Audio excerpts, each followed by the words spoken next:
This genius mage was destroyed by his own brother. After finishing the chapter, the reader could only think one thing. It was pathetic, a monster talent capable of changing the entire world, reduced to a broken shell because of jealousy, and in the end, killed by his own family. Even after his death, every crime was pinned onto him. His name was cursed by the entire empire, while the real villain lived peacefully at the top. Not a single member of his family cried for him. That alone said everything. The reader tried to brush it off. After all, it was only a side character story. But the frustration refused to disappear.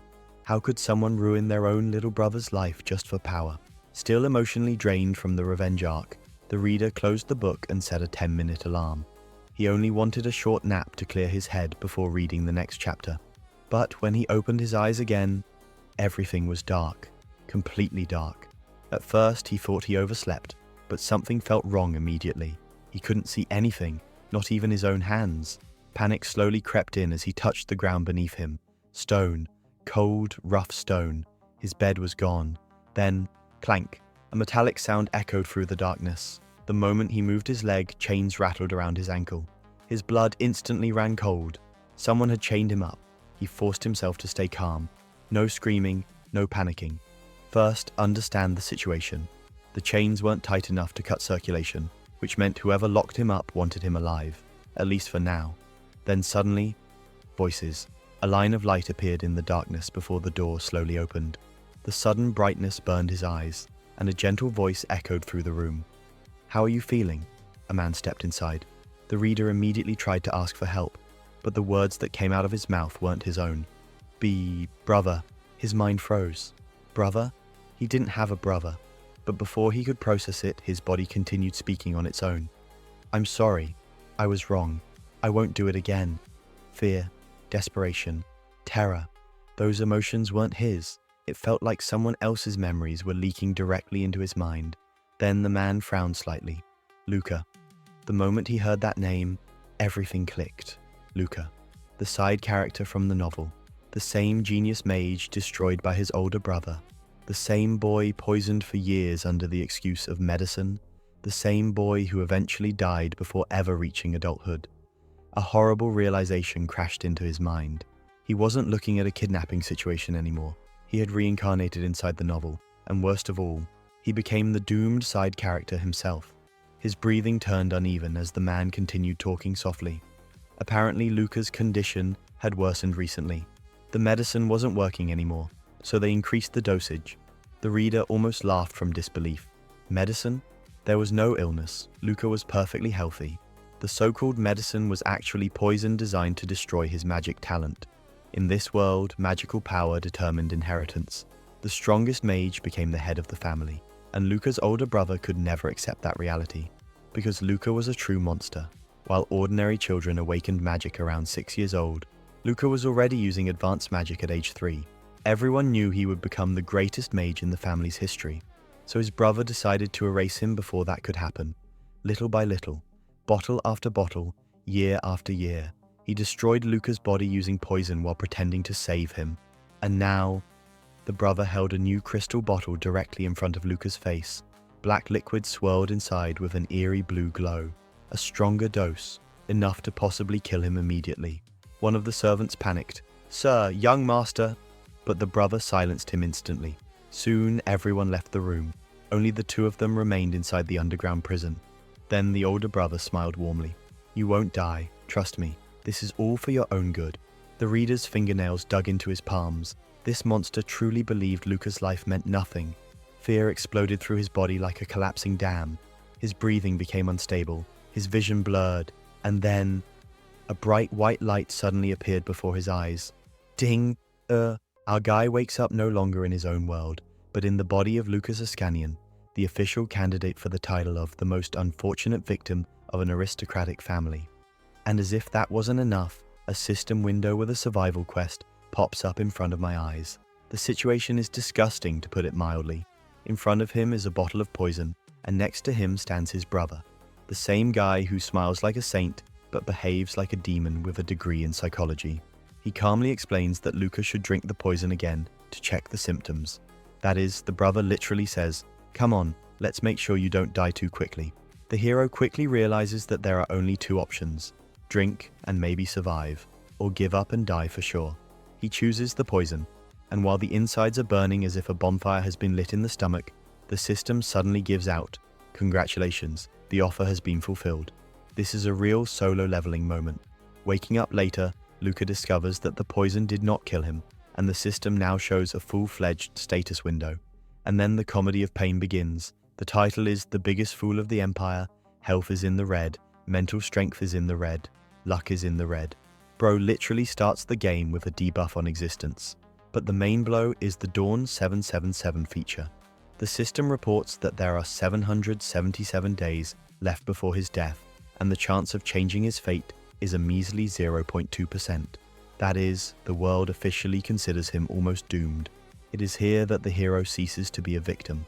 Instead of panicking, he begins to think like a strategist. He writes down the plot of the novel, analyzes the connections of the characters, and decides that he needs strength, allies, and caution. He's not going to go directly to the main character. It's too risky. Instead, he chooses the person who will make the hero an emperor in the future. The system approves the choice and increases the probability of survival by another 3%. Our guy just turned a death sentence into a chess game. Our guy is finally starting to build his survival plan, and the first name he highlights in his notebook is Leonard Wittelsbach. And no, this is not just another random statistician. It is this man who will play a huge role in the victory of the main character in the future, and will be closely connected with the story of Lucas himself. Moreover, it is he who will later create a core booster from the very poison that Brother slowly uses to kill our hero. Bro has literally found a potential goldmine. However, to get to the right ingredients and knowledge, he will first have to establish contacts at school. And there's a little problem with that. The whole country considers him the local equivalent of the dark cultist. When Luca leaves the room and starts exploring the mansion, a real miracle happens. All conversations are instantly silenced. The servants fall silent as quickly as if someone has pressed the pause button. And then our guy finally understands the scale of the disaster. It turns out that his brother has been conducting one of the nastiest social experiments in history for 10 years in a row.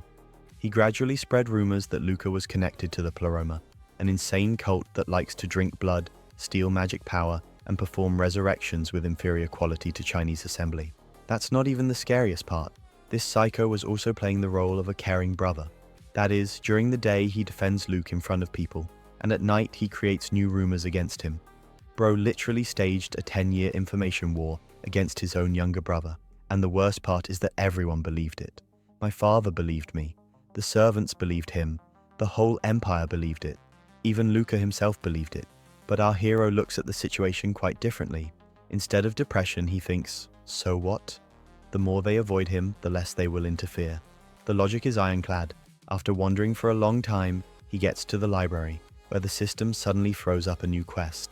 Now he is being offered to turn knowledge into a real skill, and that's where the real hamster student mode begins. Luca starts sorting through the books one by one. Combat spells, it's too easy. The story, uselessly. Forbidden arts, thank you of course, but when you're already considered a blood cultist, reading a cursing manual isn't the best idea. As a result, the eye falls on a book about divine power, and then our guy realizes that he has hit the jackpot. Divine power allows you to use special techniques, including mind control. Of course, he won't be able to control his brother yet. This monster is too strong, but forcing bystanders to keep their mouths shut, it already sounds much more interesting. In short, the less information will flow to the brother, the more freedom our hero will get. That's why he sits in the library all night and literally absorbs the book with his eyes. And the system is like this. Ding. Congratulate. The divine power attribute has been obtained. Our guy just discovered a new character class. The next day, the road to the academy begins, and here Luca gets another painful lesson about his reputation. It turns out that the journey does not take 3 days, but only 1. Why? Because the coat of arms of the Askenian family is on the carriage. All checkpoints simply wave their hands and let the crew pass on. And then the real circus begins. As soon as the carriage reaches the capital, the rest of the carriages begin to literally part to the sides. Children close the windows, people are turning onto other roads. Someone even screams in fear. It's only after a couple of seconds that Lucas realizes the reason. They are not making way for the Askenian family. They make way for him, because according to others, there is a potential maniac cultist sitting inside the carriage right now, who can start a resurrection ritual in the middle of the street at any moment. Realizing this, our guy just starts laughing, not because it's fun, but because the level of absurdity has already broken through the ceiling. But instead of getting upset, he makes a mental note. Someday he will switch places with his brother, and then he will see how this holy actor will feel in the place of the universal outcast. On the way, the system issues a notification again. It turns out that the study of divine power counted as part of the quest. The statistics have increased slightly, literally by a fraction of a percent, so little that an ordinary person wouldn't even notice the difference. But for Lucas, every bit of strength is important right now. Finally, the carriage arrives at the academy, and then our hero notices a new problem: his hair. Over the years of isolation, they have turned into some kind of nest of wax, strands, and life mistakes. If he's going to make allies, then first he needs to at least stop looking like the main suspect in a child abduction case. All that remains is to find a hairdresser. However, there is a problem. Everyone around him still shies away from him like a walking plague. But our guy isn't going to live like old Luke anymore. Therefore, when he notices a student who is trying to escape unnoticed into an alley, he immediately catches up with him and grabs his shoulder. The poor guy almost gets a heart attack, and Lucas smiles the friendliest smile he can and says, "I'm sorry, I need to ask you something," and judging by the student's reaction, he is already mentally writing a will.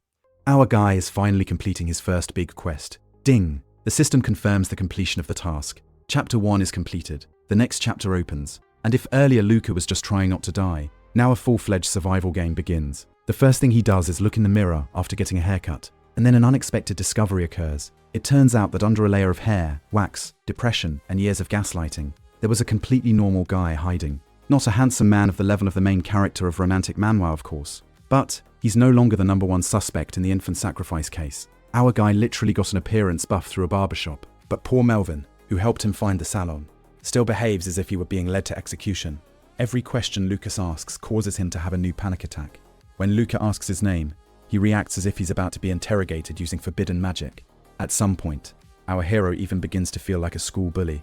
However, not for long, because watching Melvin try to stay as far away as possible is still a bit funny. After reaching the dorm, Luca finally unpacks his things: books, clothes, educational supplies, and a box of medicine. That's the medicine. That is, by poison. Next to it is a letter from my beloved brother, and that's where the real hypocrisy masterclass begins. The letter literally consists of, "I was so worried about you. I'm so sorry. I almost killed you by accident. Take care of your health. May God protect you. With love, your brother." Bro has been poisoning a man for 10 years in a row and then writes a postcard like a caring mom. Even the film industry has not seen such a level of acting. But one line catches Lucas especially strongly. "I'm sure you know what needs to be prioritized." Yes, he knows now. That's why the medicine box is locked up. Not because he's going to keep drinking them, but because it's future evidence against my brother. After that, our guy decides to check the state of his core. The effect of the poison has almost subsided. Theoretically, magic should work. He raises his hand. Red mana begins to gather around the fingers, and bang! It's like being stabbed in the chest with a red-hot knife. My knees are buckling. It's getting hard to breathe. But he understood the main thing. Magic still exists. The poison did not destroy him completely, so the plan is working. It remains to wait for the weekend, when the effect of the poison will finally subside, and then it will be possible to proceed to the next stage. Exactly, to Leo. The next day, Luca goes to the academy, and immediately notices the strangeness. No one is avoiding him. No one is running away. No one crosses themselves at his appearance. For a second, it seems like a miracle has happened, and then one student notices his face, and literally takes off like an Olympic sprinter, and everything becomes clear. They just didn't recognize him after the haircut. It turns out that the old hairstyle was so terrible that it was a separate identification mark. Cruelly. On the way, Luca remembers the main problem: Leonard Wittelsbach, the guy he wants to make an ally of, and the guy who can't stand him.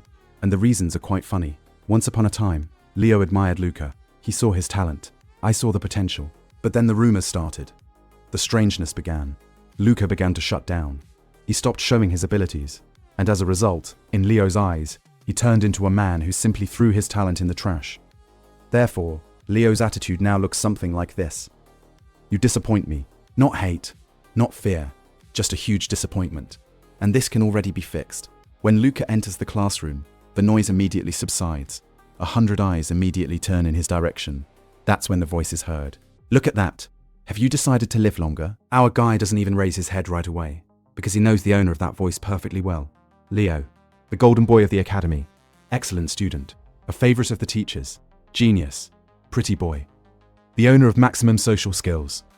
In short, a character that authors usually make the main character. And it is his system that needs to be turned into an ally. At this point, a new window appears. Make Leonard Whittlespark your ally. Period of execution, 168 hours. Reward, survival. Penalty for failure, death. This is a real quest from a psychopath. Our guy was literally given a week to make friends with a man who hates him. The first lesson begins. The history of magic. And the professor turns out to be a real raid boss of the conversational genre, he says. And he says. And he says. An hour passes. Half the class is already asleep. The other half is in a near-death state. Even the walls of the auditorium look tired. Finally, the professor decides to enliven the audience with a question. At which meeting was it decided to make it mandatory for magicians to participate in the annual Eucharist? Silence. Dead. Absolutely. No one knows the answer. The professor is already beginning to suffer from his own existence. And then Luke remembers the book about divine power. The one I've been cramming all the way. He knows the answer, but there is a risk. Any unusual activity can attract your brother's attention. On the other hand, his brother himself recently advised him to improve his grades. It turns out to be a funny situation. If you find fault, there will be nothing to find fault with. Our guy makes a decision. He raises his head, and he speaks calmly. The second cathedral of Lighterum. The class freezes instantly. All. Everything at all. The professor looks as if he has just seen a talking dragon, and the professor himself just can't believe it for a few seconds, because the man everyone thought was a useless idiot had just answered a question that no one else could answer. But Lucas is only interested in one person. Leo. He looks at him, and for the first time, he doesn't see contempt. Not a joke. Not an annoyance. And a surprise. A real surprise. And then the system happily issues a new message. Ding. A special reward. Hint. Check the probability of survival. And apparently, our guy just took the first real step towards turning his whole life around. After answering the lesson, Luca immediately checks the system. And indeed, the probability of survival has increased. Not by 10%, not by 5, not even for 1, by only 0.1%. But for a person who started with almost zero chances, it already looks like a victory. Our guy finally gets confirmation. He's moving in the right direction. So, it's time to stop playing the role of a downtrodden ghost, because there is one problem. To destroy your brother's reputation and rise to the top yourself, you can't always remain a local meme of the empire.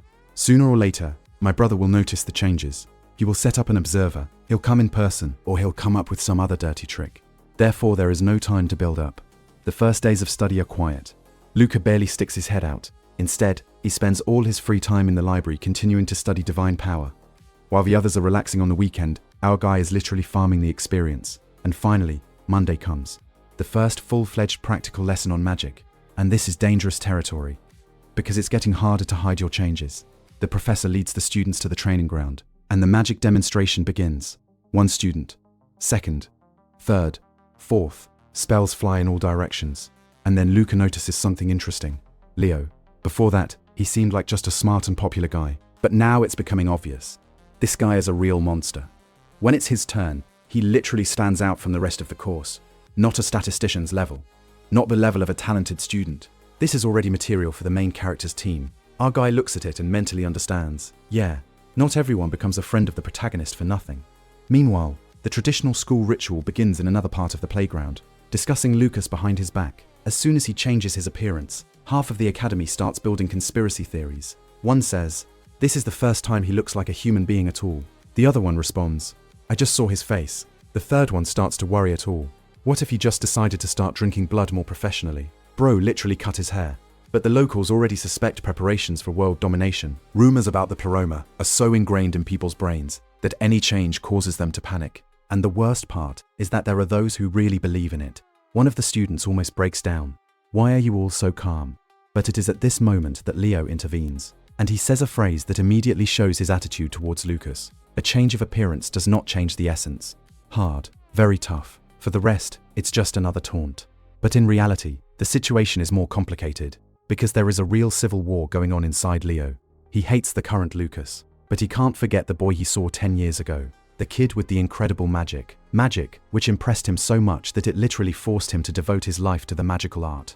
And that's why Leo gets madder than the others, because he saw real talent. And then I watched as this talent turned into ruins. In his eyes, Luca looks like a man who voluntarily threw the treasure in the trash, and it annoys him more than any rumors. But after the class meeting, a new problem appears. Lucas has changed, and too much. The gait has changed, the look has changed, the manner of speaking has changed. It was as if he had become a different person, and the little hope that Leo has been trying to crush for years is beginning to stir again. And suddenly, does that bow still exist? What if he comes back? Leo himself tries to push these thoughts away, but it turns out badly. And finally, the moment of truth comes. The practical exam continues. One student after another demonstrates the spells. Everyone is waiting. They're counting. They whisper to each other. When is Lucas's turn? Because no one believes that he is capable of using magic. Nobody at all. Some are sure that he will just embarrass himself. Others believe that he will stand in silence again. Still others are waiting for a circus performance. Even Leo tries to convince himself that nothing will change, that Luca wouldn't show anything again, that there is no hope. And then the professor announces, next one, Lucas Ascanian. It gets quiet on the playground. Our guy calmly steps forward. No nerves. Don't panic. Without trembling hands, he raises his wand, and crackle, a red light flashes on the tip of the wand. Just for a moment. For a split second. But it's enough. The whole playground explodes. What? Did he use magic? Did you see that? This can't be happening. The students are literally losing their minds. For any normal magician, it's not even a spell. It's a spark, the usual trick. But for Lucas, it's like raising a dead man. Because a man who couldn't use magic for years, I just used it. And it's not the class that's most shocked. And Leo, he rises abruptly from his seat. The eyes widen. My heart starts pounding. Because for the first time in many years, he felt that same feeling again. That's the memory. That's the moment from childhood. When Lucas's magic made him fall in love with magical art. For a second, it seems to him that the hope was not in vain. That Luke is really coming back. But the next moment, our guy lowers his wand. He flinches slightly from the pain, and he doesn't do anything else. And the whole playground remains staring at him, as if it had just seen a ghost. Our guy continues to play a very dangerous game. In a practical lesson, he finally shows magic. More accurately, it shows such a pathetic spark that most students immediately lose interest. But there is one problem, Leo. And this guy couldn't be fooled. As soon as Lucas released mana, Leo immediately realized the truth. This was no incompetent man standing in front of him, not a cripple, not the guy with the destroyed core, and a man who deliberately hides his strength. Moreover, he hides it so brazenly that it already looks like a personal insult. When Lucas tells the professor that he feels unwell and wants to leave, Leo almost explodes on the spot, because for him it looks something like this. Bro, I've been working for magic all my life, and you were born a genius? And now you're pretending to be disabled for fun? Leo can't forgive that. Our guy looks at his reaction on purpose and barely holds back a smile. Because that's exactly what he wanted. If the others must see Lucas's weakness, then Leo needs to see his potential. And judging by the look of the golden boy of the academy, the bait was swallowed along with the hook. After the lessons, the fun begins. Luca checks the liking indicators. And they've gotten worse. From -8 to -9. Our guy looks at it and is happy. Yes, rejoices. Because for an ordinary person, that's -1 hate point. And for him, it's a confirmation that Leo is no longer indifferent. He's hooked. He's thinking. He's angry. He can't get Lucas out of his head. So the plan is working. Bro literally uses psychology instead of magic. Meanwhile, Leo is going through one of the hardest evenings of his life. He sits in the room and can't stop thinking. Because today I saw that very magic. The one that changed his fate 10 years ago. The magic of the boy he had once admired. And now his whole worldview is starting to come apart at the seams. If Luca is able to use magic, then why haven't you done anything for so many years? If he's that talented, why did you let everyone think you were useless? If it has changed, what's going on? There are more questions every minute. And in the end, Leo comes to the only conclusion. He must find out the truth, personally. The following days pass exactly as Lucas expected. The rest of the students are already forgetting about his performance. Big deal. He used a weak spell. The sensation lasted about as long as the discount in the store. But Leo keeps watching, and more carefully. Our guy is deliberately adding fuel to the fire. In the following practices, he does even less. Sometimes he just collects mana. Sometimes he doesn't even let her out. He raises his wand. Is worth watching. He lowers it. Leo is now in the state of a person who has shown the solution to a riddle and closes the last page every time. He's literally bursting with curiosity and anger. And finally, patience is running out. After another class, a shadow looms over Lucas. Our guy raises his head. Leo is standing in front of him. He looks like he's ready to start a war. I need to talk to you. There is a contact. Lucas mentally ticks the box. Everything is going according to the script. Leo makes an appointment. Midnight. The training ground. And if Luke doesn't come voluntarily, he'll be dragged in by force. What a cute way to invite a person to a conversation. True friendship begins that way. Night falls. Lucas leaves the dorm and goes to the training grounds. And here it turns out a very important thing. Leo is so confident in himself that he hasn't even explained exactly where to look for him. Bro just said come over, and he expected that everyone else would automatically know the location of his personal lair. The main character's level can be felt from a kilometer away. Therefore, Lucas stands quietly in the middle of the playground and waits, right up to the moment when they grab him by the scruff of the neck. Leo found himself. Very convenient. Then the verbal duel begins. Leo immediately goes on the attack. He accuses Lucas of lying, in a game of magic, bullying my studies, disrespecting the school. In short, he throws out everything that has accumulated over the past few days. But then the unexpected happens. Lucas doesn't make excuses. He doesn't back down. He doesn't try to change the subject. He starts arguing, calmly, cold, logically, and so confidently that Leo is gradually losing the initiative. When he declares, the school belongs to the students, Lucas immediately responds, then who are the teachers? When Leo criticizes the professor, our guy reminds us to talk to him directly first. When Leo is outraged by his behavior, Lucas asks, what's it got to do with you anyway? Every answer hits the target exactly. And gradually Leo begins to realize an unpleasant thing. This was no longer the same terrified Luca, not the one at all. At some point our guy pretends that he's going to leave. That's when what he's been waiting for from the beginning happens. Leo takes out his wand. The air instantly becomes heavier. The voice grows cold, and his eyes are literally sparkling. Get out your wand. That's it. Finally. Leo offers a deal. If Lucas wins, he will shut his mouth and stop interfering. If Leo wins, Lucas will leave the academy. In other words, this guy just challenged our guy to a duel, and he did it absolutely voluntarily. Lucas stares at him for a few seconds, and then he smiles slowly. Because he organized this whole performance, Leo thinks he's got him cornered, but in fact, he walked into a trap set by himself. And Lucas's response turns out to be as calm as possible. Of course not. Bro just took the fight. So the next chapter promises to be a real clash between two stubborn monsters. Our guy finally gets what he put on this whole show for. The duel begins. And it starts as Leonov style as possible. No warnings. Without a countdown. Without beautiful speeches. Lucas just adjusts the grip of his wand. And the next second, the spell is already flying in his face. Boom. A piece of the wall of the training hall is flying apart. Our guy manages to dodge literally at the last moment. And then an unpleasant truth dawns on him. Leo is a monster. Not in terms of talent. Conversely, he reached this level solely through training. While Luca had been slowly dying in the basement for 10 years, this guy had been rocking like a fanatic for 10 years. And the result is now trying to blow his head off. Then the real beating begins. Leo doesn't even hide his intention. He literally drives Lucas all over the playground. The spells fly one after the other. The barriers are cracking. The floor collapses. The air vibrates with magic. And our guy only does one thing. He survives. He doesn't answer. Does not counterattack. Doesn't show real strength. He's just defending himself. And that's what Leo is starting to hate the most. Because he understands perfectly well. Lucas is hiding something. And on purpose. Are you just going to run away? Did you come out here just to waste my time? Our guy just smiles. And that makes Leo even angrier. Because the longer the fight lasts, the more obvious it becomes. Lucas doesn't lose. He's waiting for something. And finally the right moment comes. Leo decides to end the performance. The wand is lowered. The earth trembles. Magical vines are bursting out from all sides. They grab Lucas's sleeve. They reach for the wand. They block the escape routes. And at the same time, the final attack appears. A real finishing blow. A typical moment from Manhwa, where the hero usually says, "Damn it, I lost. But not today." Because that's exactly what Luca wanted. Our guy rips his hand out of the grip of the vines. The thorns dig into the skin. Blood is coming out on the sleeve. The magical flow is being disrupted. But it's too late. The spell is activated. Boom. The two attacks collide. The training hall literally explodes from the shockwave. The dust rises to the ceiling. The floor is covered with cracks. Visibility disappears. And Luca is already preparing for a new attack. Because Leo is not the type to stop. But nothing happens. Strange. It's very strange. When the dust clears, the cause becomes visible. Leo is lying on the floor, with blood on his forehead. And then our guy understands.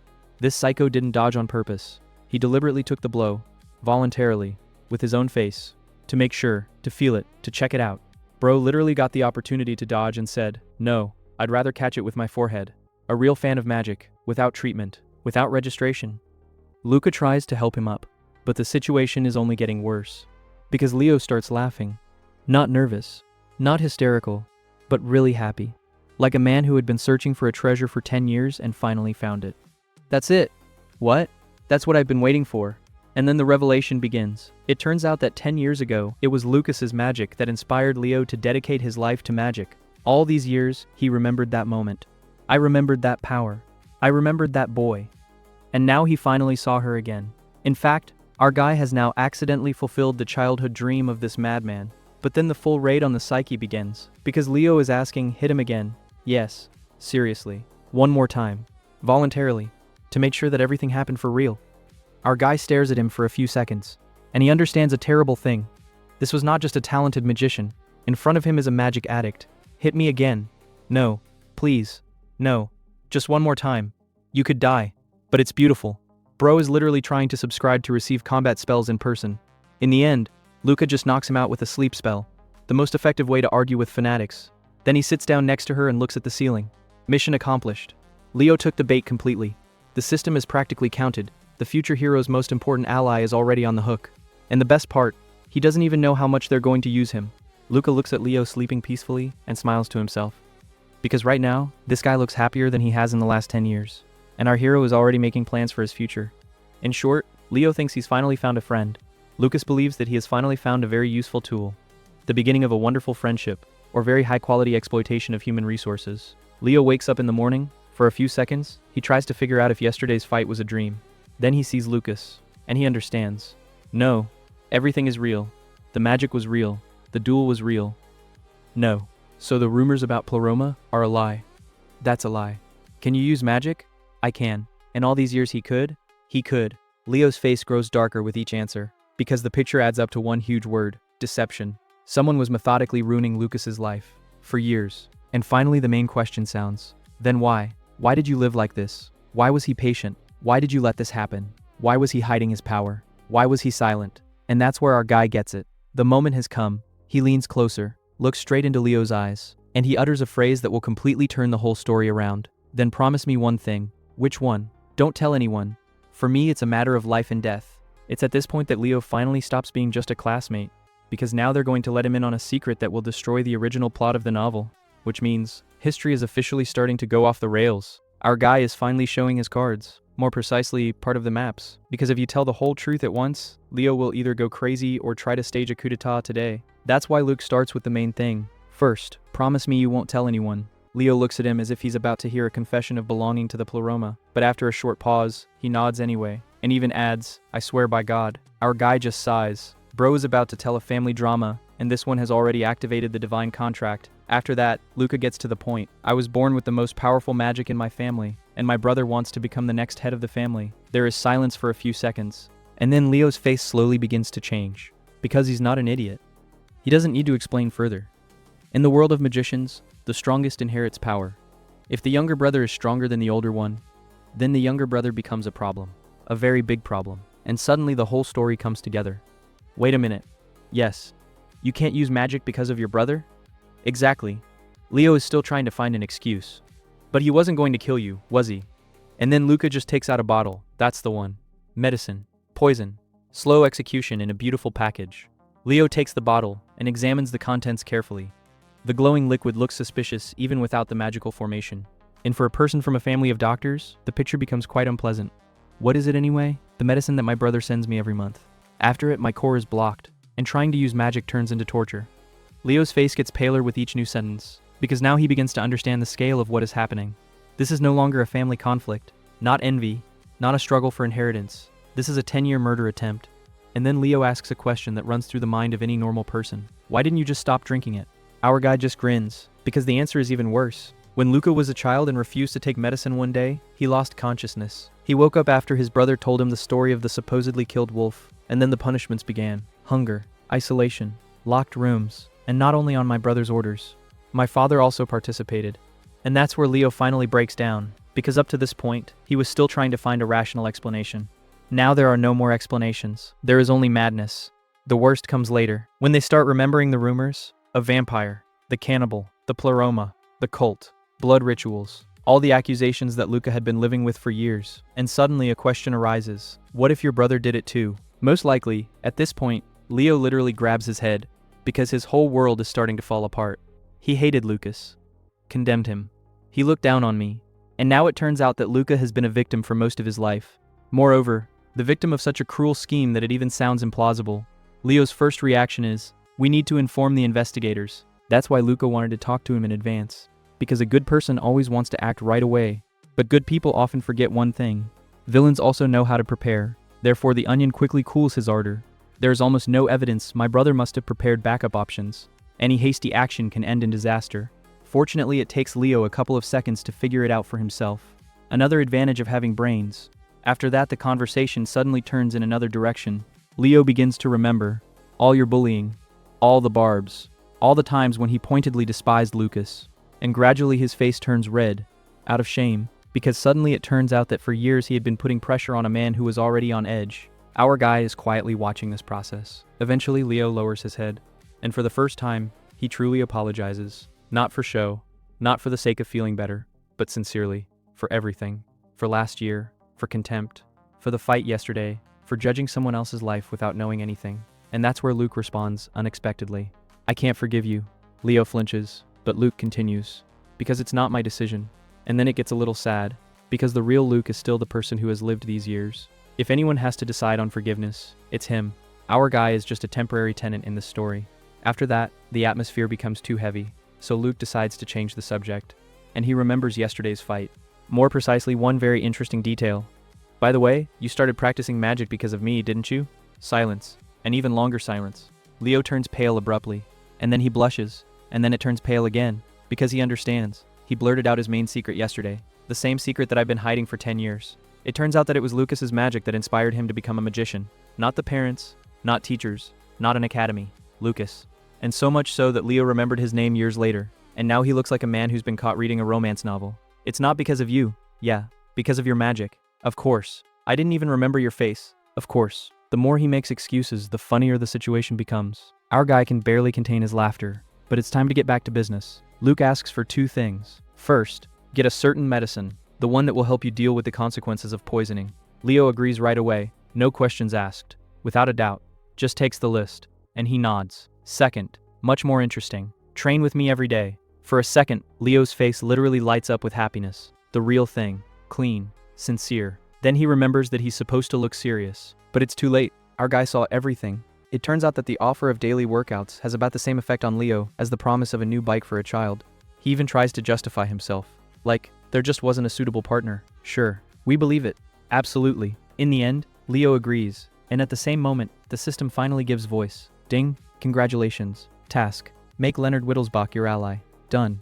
Chapter 2 is completed. The next chapter is confirmed. Our guy opens the status, and for the first time in a long time, he lets himself relax, because the foundation has finally been laid. The future hero's most important ally is now on his side, which means history has just completely gone off the rails. Our guy is finally starting to use the main cheat of any hitman, not by magic, not by the system, not knowledge of the future, and the statistics. Because after completing the task, the first thing he does is open the status, and then the fun begins. First, Luca looks at his stats, and immediately notices the changes. Mental strength, -10 to -9. Luck, -9,985 to -8,985. Health, he's grown up too, a little bit, but it has grown. Our guy stares at the numbers for a few seconds in silence. Then he understands. Wait a minute, is it because of a friend? It turns out yes. All of these stats literally grew just because he had his first real ally. And that thought makes me feel a little sad, because the system has just officially confirmed one thing. Over the years, Luca has been so lonely that friendship has turned out to be a full-fledged buff. But then it gets even more interesting. Luca opens the Dawn 777 window. That's the one. Which shows the probability of avoiding a bad ending, and a pleasant surprise awaits him there. The opportunity to change fate. 0, 3% to 5, 3%, 5%, 1 person, 1 ally, 5%. It turns out that Leo is literally a walking insurance policy against death. Our guy is smiling contentedly, because it means only one thing. He made the right bet. After that, Luca decides to look at the characteristics of Leo himself, and then he is morally destroyed by numbers. Health, +7, 5, Psyche, +9, Magic, +7, Skill, +8.5, Luck, +9.5. Our guy is watching. Then he looks again, then again, and he comes to a conclusion. It's not a person. It's a walking set of legendary stats. Even many professors look poor next to this monster. It becomes especially painful after the comparison. Lucas's health is in the red. The psyche is in the red. Luck is in the red. The title of the biggest fool of the empire. Leo's. Almost everywhere there are 9s. The monster's talent. The luck of the beloved of the gods. The injustice of the world is officially confirmed by the system. Don't come near me in public. What? If you suddenly start communicating with me normally, everyone will get suspicious. And Leo unexpectedly agrees. No arguments. because after yesterday's conversation he finally started using his head. Then the training arc begins, and as tough as possible. Each God's day, Leo drags Lucas to practice, and after a week the results become noticeable. The control of magic is growing at a furious pace, so fast that even Leo himself is starting to wonder. And at the end of the 7th day he gives the best compliment of his life. Great. Now at least you won't accidentally kill civilians. Thank you. Very inspiring praise. But seriously, Lucas' problem has always been beyond strength. He has just too much power. The problem is control. Imagine a man who was given a nuclear button instead of a lighter. That's about what his magic looks like. Therefore, every activity now literally saves others. And Lucas himself too. Because sooner or later you will have to face your brother, and such wars are not won on talent alone. A week later there is another piece of good news. The medicine is almost ready. That's the one, which will help restore the kernel. However, there is a problem. There are still 4 days left to wait.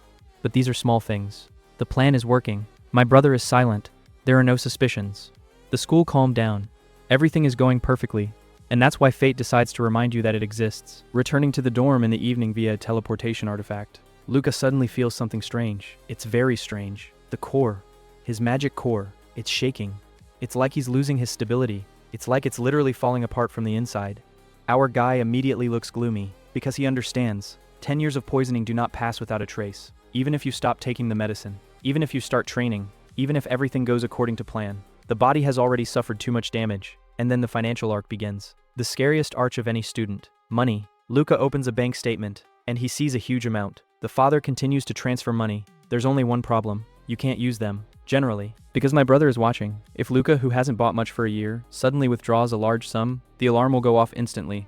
Therefore, an unpleasant conclusion arises. You need to earn by yourself. And then the novel's knowledge turns back into a cheat code. Luca takes out old newspapers. He starts flipping through the pages, and finally finds the right article. The increase in attacks by magical beasts. At first glance, this is common news. But for a person who has read the novel, it is a goldmine. Because right now, the government is starting to pay money for the destruction of monsters. And he does it as stupidly as possible.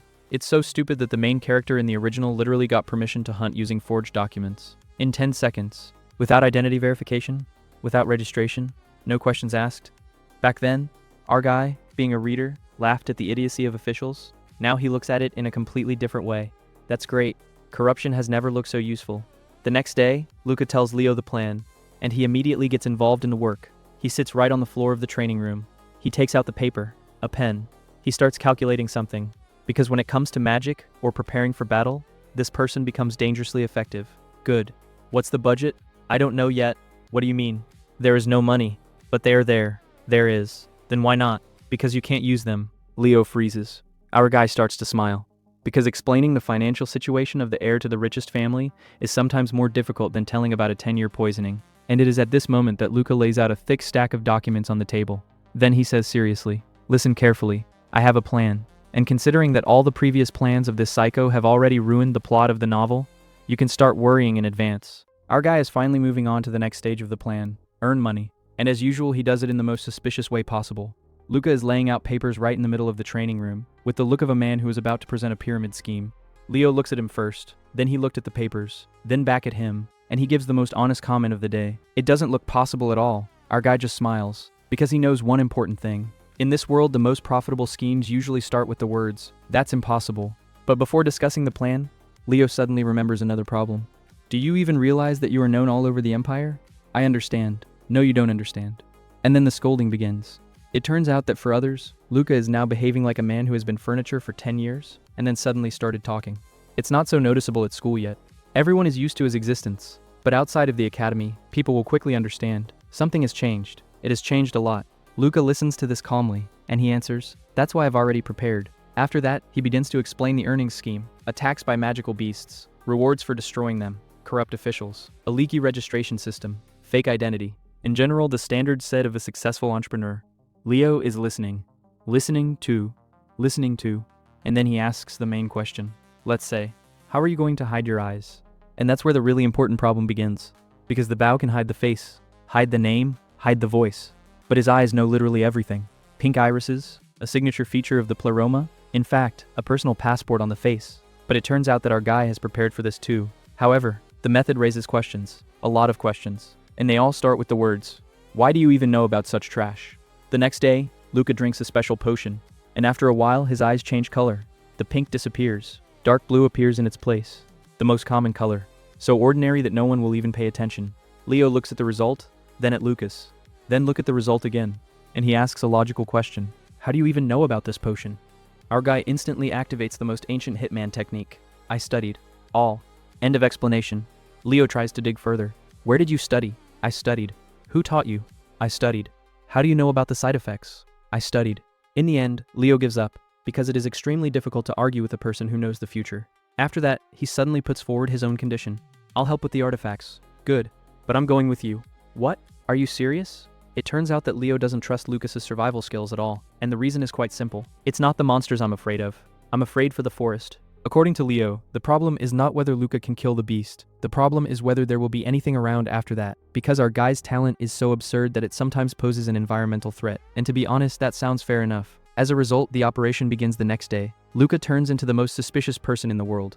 A black raincoat, the black hat, the black mask, black clothes. If there was a sign nearby, definitely not a criminal, the situation would look less suspicious. Leo looks at this outfit, and he sighs wearily. You look like a thief. Do you think I like it? No. Then don't complain. I'm going to complain anyway. True friendship begins that way. According to legend, Luca is now Leo's servant, a traveler from the papal state, a man with no name, without a story, no questions asked. The main rule, talk less, because the more Luca talks, the more problems there are. After a while, they reach the local office of the security bureau, and then something begins that no one expected. The building looks terrible. It's not too bad. It's not old, not running. Namely, it's terrible. It was as if he had been gambled away twice. Leo looks at the structure, then he checks the address. Then he looks back at the building. Are we sure we're there? Yes. Are you sure? Yes. It looks like a barn, so we're here. Then it gets even better. They're knocking. There was no reaction. They knock harder. A small window opens. An extremely displeased face looks out of it. What do you want? We came to work. Bang. The window closes. Leo freezes. Completely. Because for the first time in his life, he was literally sent through the door. After a few seconds, the door opens again. But now the man looks like he's seen angels. I'm sorry. Sorry. Come on in. It turns out that there are almost no people who want to work here. Therefore, any volunteer automatically becomes a national treasure. The funniest part starts later, when the manager offers them a weapon. Swords, spears, axes, anything. To which Leo calmly takes out his wand. We're magicians. The manager turns pale. Because it turns out one amazing thing. Real magicians never came here. Generally. Not once. For all the time. Only locals. Only mercenaries. Only people who need money. In fact, the state program was based on the honest word and desperation of the peasants. Leo is facing reality outside the world of nobles for the first time, and it looks like he suffered critical damage to his psyche. He even tries to ask further questions, but the manager immediately shuts down, because there's a noble standing in front of him. And such things are usually not told to nobles, especially if you want to move on with your life. As a result, Luca quickly changes the subject, gets permission, gets a pass through the barrier, and they finally go hunting. A real hunt. They walk through the forest for a while. Everything is calm, suspiciously calm, and suddenly Luca stops, sharply, without warning. Wait, what? Blood. Where? I can smell blood. Leo doesn't feel anything, generally, but he already knows one thing. If Luke tells you to stop, it's better to stop. Therefore, he immediately raises the barrier, and he follows. After a few minutes, they find the source of the smell. And that's where it gets nasty. It's very disgusting. Purple rats? Dozens. Hundreds. The mutated ones. Rotting ones. They're crazy. They are literally eating each other alive. Blood, pus, meat. The smell is such that even Leo starts to turn green. Damn it. Yes. Is this a nest? It looks like it. I'm going to feel sick. Hold on. Leo covers his nose. He's trying not to puke. He's trying to maintain his dignity. It doesn't work out very well, but there is no time to rest anymore. Because the rats notice the guests. Red dots start flashing in the dark. 1, 5, 10, 20. Too much, too close, and they're all looking at just two people. Leo slowly transforms the wand into a sword. Luca pulls out his own. And both of them understand one thing at the same time. The first hunt has begun. Which means someone will regret very much today that they decided to attack them. In short, our two hunters go on their first sweep, and it starts as easily as possible. Man-eating rats, which the locals consider a serious problem, turn out to be literally training dummies for Luca and Leo. These creatures rush at them in packs, squeak, try to bite, but everything ends the same way. Bang, the rat is dead. Bang, one more. Half an hour later, the entire forest is already littered with corpses. Leo looks at what is happening and can't believe it. Do they really fall with one blow? Bro, you're a student at an elite academy. For you, these rats are about like a first-level mob for a character of the 100th. Now the main problem is not even the fight. The main problem is collecting body bags. As they stack the loot, Leo suddenly begins to philosophize. They say, I feel sorry for these creatures. They were once ordinary animals. Then they got infected with magic. Then they went crazy. And now they have to be killed. Luca listens to this and just nods, because he knows things that Leo doesn't. In the future, it's this guy who will create a cure for similar monsters. In fact, the future medical genius is standing in front of him right now and doesn't even know it yet.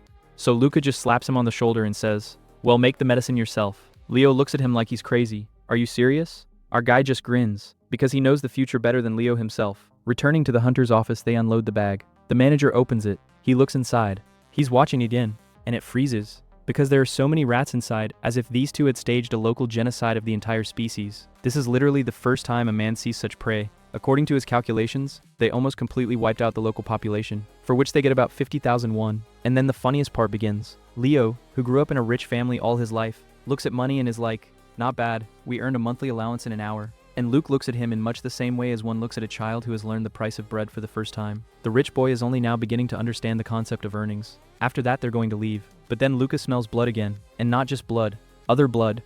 Clean. Fresh. Not the nasty mixture of pus and infection that used to be. Leo doesn't notice anything. Our guy is already turning into some kind of high-speed witcher. He can smell blood from a kilometer away. He senses danger. He senses problems. And unfortunately, problems can sense it too. Suddenly something flies out of the bushes right at them. Bang! Luca automatically sets up a barrier. Leo is already preparing for the fight. But it turns out, it's a rabbit. Just a scared rabbit. Bro literally staged a horror scene for the rabbit. However, this is where Luca begins to tense up. Because animals don't behave that way. The rabbit rushes everywhere. There is blood in the forest. The tracks are strange. And intuition starts screaming like a siren. He offers to leave. Leo immediately agrees, which is already a bad sign. Even if this fight fan wants to leave, it smells fried. And then they find the tracks. Wolves. Large. Very big ones. A second later, a howl echoes through the forest. The kind of howl that makes any normal person start writing a will. Luca and Leo understand instantly.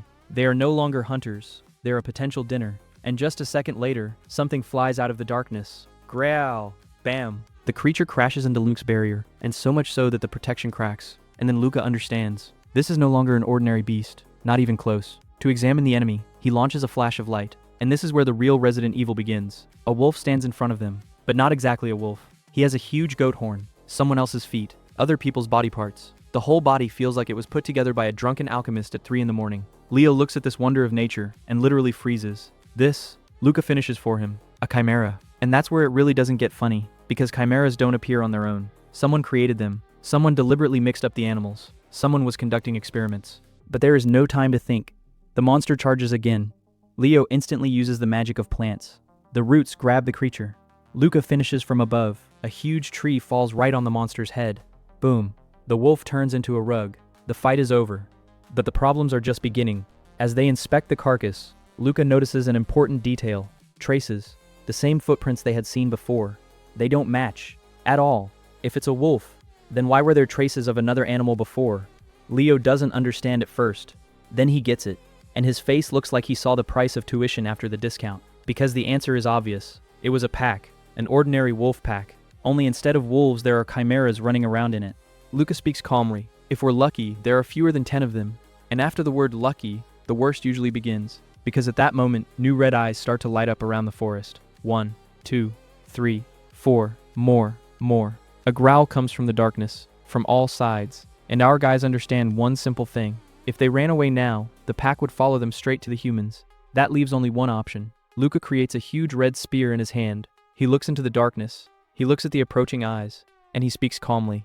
Well then, so we'll have to kill them all, before dawn. And that's how an ordinary rat hunt suddenly turns into the beginning of a real boss raid. Bro, this is where the real business begins. Luke's arc, but instead of opening a coffee shop, our guy decides to farm money on monsters. After a week of training with Leo, Luca no longer looks like a man who might accidentally blow up half the neighborhood while trying to light a candle. The skill has grown, the control of magic has become much better, and most importantly, he is finally starting to make real plans against his brother. And then our guy opens the newspaper, and he sees interesting news. The number of magical beast attacks increased dramatically, and the Bureau of Magical Security is so competent that it decided, well, can someone figure it out for themselves? That is, the government structure literally outsources the killing of monsters to random people. The main character of the novel had already used this hole in the system, and Luca immediately understands. Oh, free money. He comes to Leo and lays out his plan. Leo reads the papers. He looks at Luca. He looks at the papers again, and gives out. It sounds like complete nonsense. Our guy just smiles. Because he knows things that Leo doesn't. Exactly.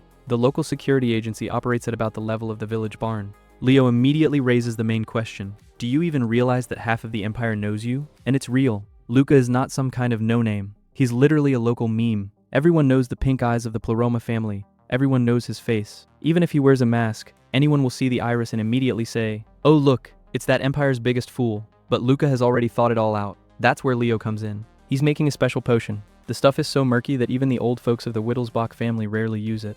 A side effect? It changes the color of magic in eyes. In short, a temporary cheat code to hide your identity. After the potion, Luca's pink eyes turn dark blue. It's almost impossible to recognize him now. Bro literally activated the mode, a secret identity from a cheap superhero movie. After that, Leo suddenly asks to take him with him. The reason? Very noble. At least officially. I don't trust your skills. Actually, this guy just wants to take a closer look at Luke's magic. A fanatic of magic remains a fanatic of magic. The next day, they arrive at the local branch of the agency. And then the circus begins. The building looks like it was forgotten to be demolished 20 years ago. The main character of the novel called this place Ruins. Luca now understands why. They're knocking. A window opens. The most displeased face looks out of it. "What do you want?" "We came for cleaning." Bang. The window closes. Leo stands there in complete shock. The guy literally got a door in his face. A second later, the door opens again, and the same guy is already smiling as if he saw relatives. It turns out that there are about as many people who want to hunt animals as there are those who want to voluntarily jump into a volcano. Therefore, any client is greeted as a savior. Then it turns out an even more fun thing. The local branch hardly checks documents at all. Generally. No way. Luca and Roman's reader were once equally blown away by this level of security. Because anyone can literally come and say, "I'm a magician," and they'll believe him. When the manager finds out that there are real magicians in front of him, the man almost falls to his knees. Because magicians have hardly come here all the time. All the previous hunters were ordinary people. Yes, ordinary people. Who went to kill magical beasts? Because the government has decided to save the budget. The bureaucracy of the moment simply reaches the level of the final boss. After getting a pass through the barrier, Luca and Leo go into the forest. At first, everything goes smoothly, and then Luca stops abruptly. Wait, he can smell blood. Leo doesn't notice anything, but our guy already understands. Something's wrong. They're moving on, and they find a real nightmare. There are rats everywhere, but not really rats anymore. Some kind of purple mutants covered in pus and blood. They are literally eating each other alive. A horror-level picture. Even Leo is starting to turn pale, and this guy usually only thinks about magic, so the situation is really disgusting. They understand the main thing. They are not natural animals. Someone changed them on purpose. Someone is creating chimeras. And this is a completely different level of problems. And as if that wasn't enough, new eyes begin to appear out of the darkness. Red. Lots of red eyes. A lot of red eyes. Our guys understand. They had just found more than just monsters. They found the pack. And this pack has already decided that tonight's dinner is Luca and Leo. In short, the money farm suddenly turns into a real raid boss arc. In short, our guy Lucas is calmly walking through the school and suddenly hears students discussing some mysterious blue-eyed hunter behind the stairs. And then it hits him. Rumors have already spread throughout the academy faster than spoilers for the anime finale. It turns out that everyone is discussing him and Leo after their hunting trip. Some people build conspiracy theories. Others are sure that Leo's mysterious companion is some kind of hidden aristocrat. Still others generally believe that this is a foreign magician from the Papal State, under a false name. And our guy just stands on the sidelines and thinks, yes, you can't even imagine how much worse it is. It's especially funny that he signed up with his real last name. Just not aristocratic. Bro literally hid in full view of everyone. The real 007 agent of the budget version. By lunchtime, the situation becomes even more fun. Now students are running all over the academy and yelling, "The blue-eyed hunter goes hunting again tomorrow." Lucas is already choking on air, because this is the first time he hears this new title. The blue-eyed hunter. Bro opened the status window to check if it was a hallucination. And what do you think? The title has really changed. Now instead of the previous shame, there is something like, the hunter? That is, the system is literally like this. Do people call you that? Well, here's a new title. Lucas looks at it and understands. Great, now I'm a legend of urban mythology. But if Lucas was just given a weird nickname, then Leo is going through real hell right now. He was literally surrounded by journalists. 5 newspapers, 3 interview requests, hundreds of questions. The kid just wanted to hunt monsters. As a result, he became a local celebrity. When they meet at the training ground in the evening, Leo looks like he's not 17 years old, but 57. Lucas asks, "Is everything okay?" Leo immediately, "No."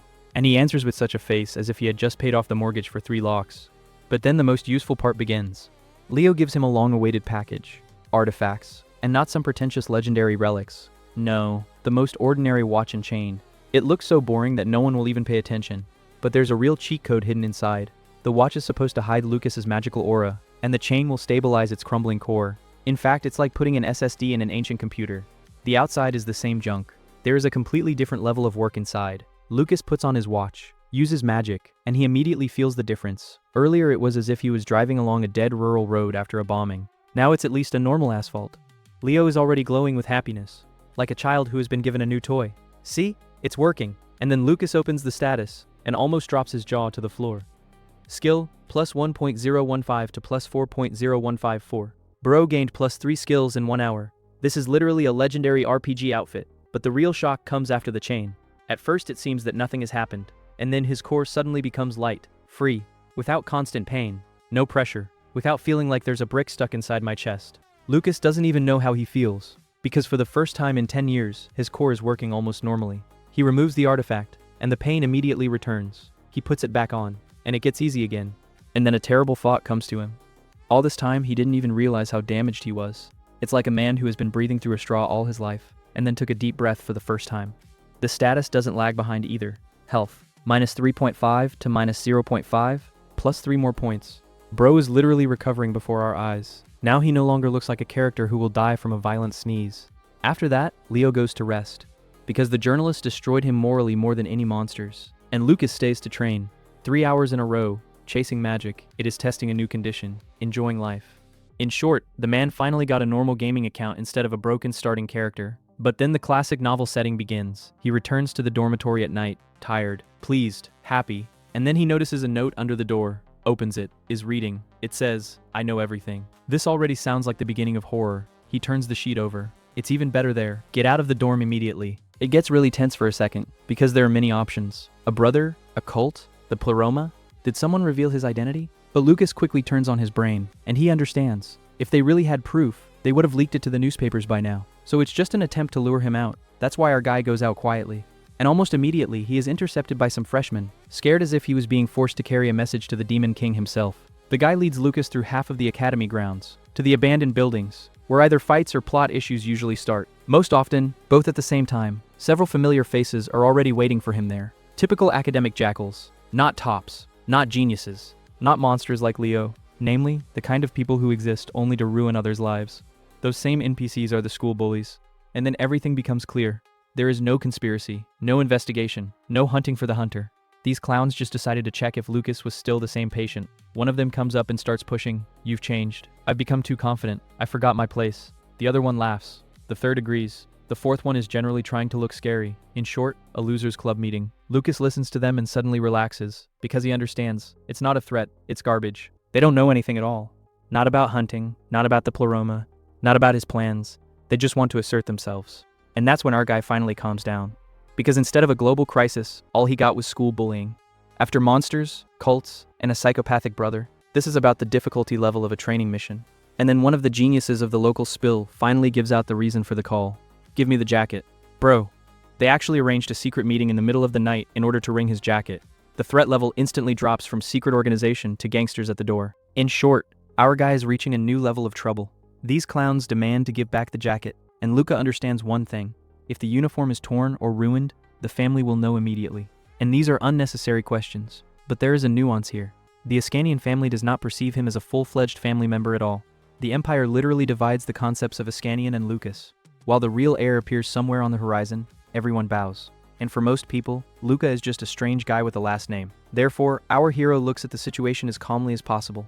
Type, "Would you like a jacket? Take it away." And just throws it on the ground. And these geniuses begin to happily trample on the form with their feet. Bro, they're really acting like villains from a third-grade high school drama. One jumps on the jacket, others laugh. The third one is encouraging. Lucas stands and looks at it with such a face, as if he was not in a magic academy, but in a kindergarten for the especially gifted. And then a terrible thought comes to him. These types are so dumb that they don't even understand the consequences of their actions. They literally mock a man from a great family, and are sure that nothing will happen to them. Intelligence is about the level of decorative bricks. Then one of the heroes of the local circus grabs Luca by the collar. And that's where the fun begins. The kid was expecting to see old Luke, the downtrodden guy who turns pale from any pressure. But instead he gets a completely calm look. Our hero leans closer and says, "What?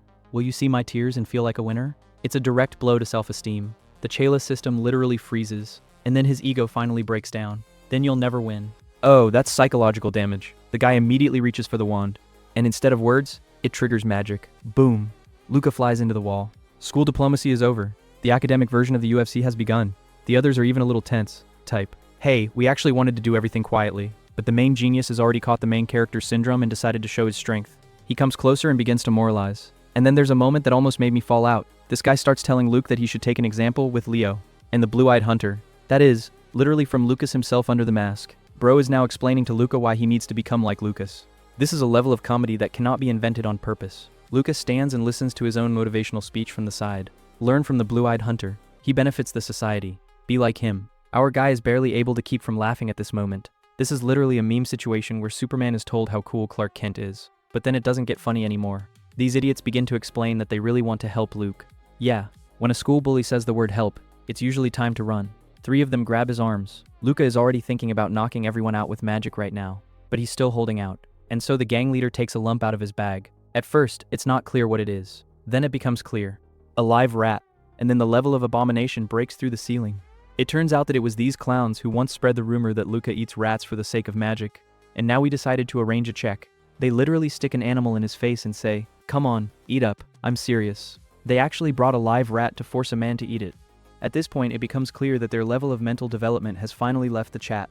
Luca looks at them like they're psychiatric patients, and they continue. We just want to help. Maybe you can use magic after that. Maybe it will work? Bro, this is not bullying anymore. It's some kind of dark ritual of the village shamans. They begin to unclench his jaw. The rat is brought directly to the mouth.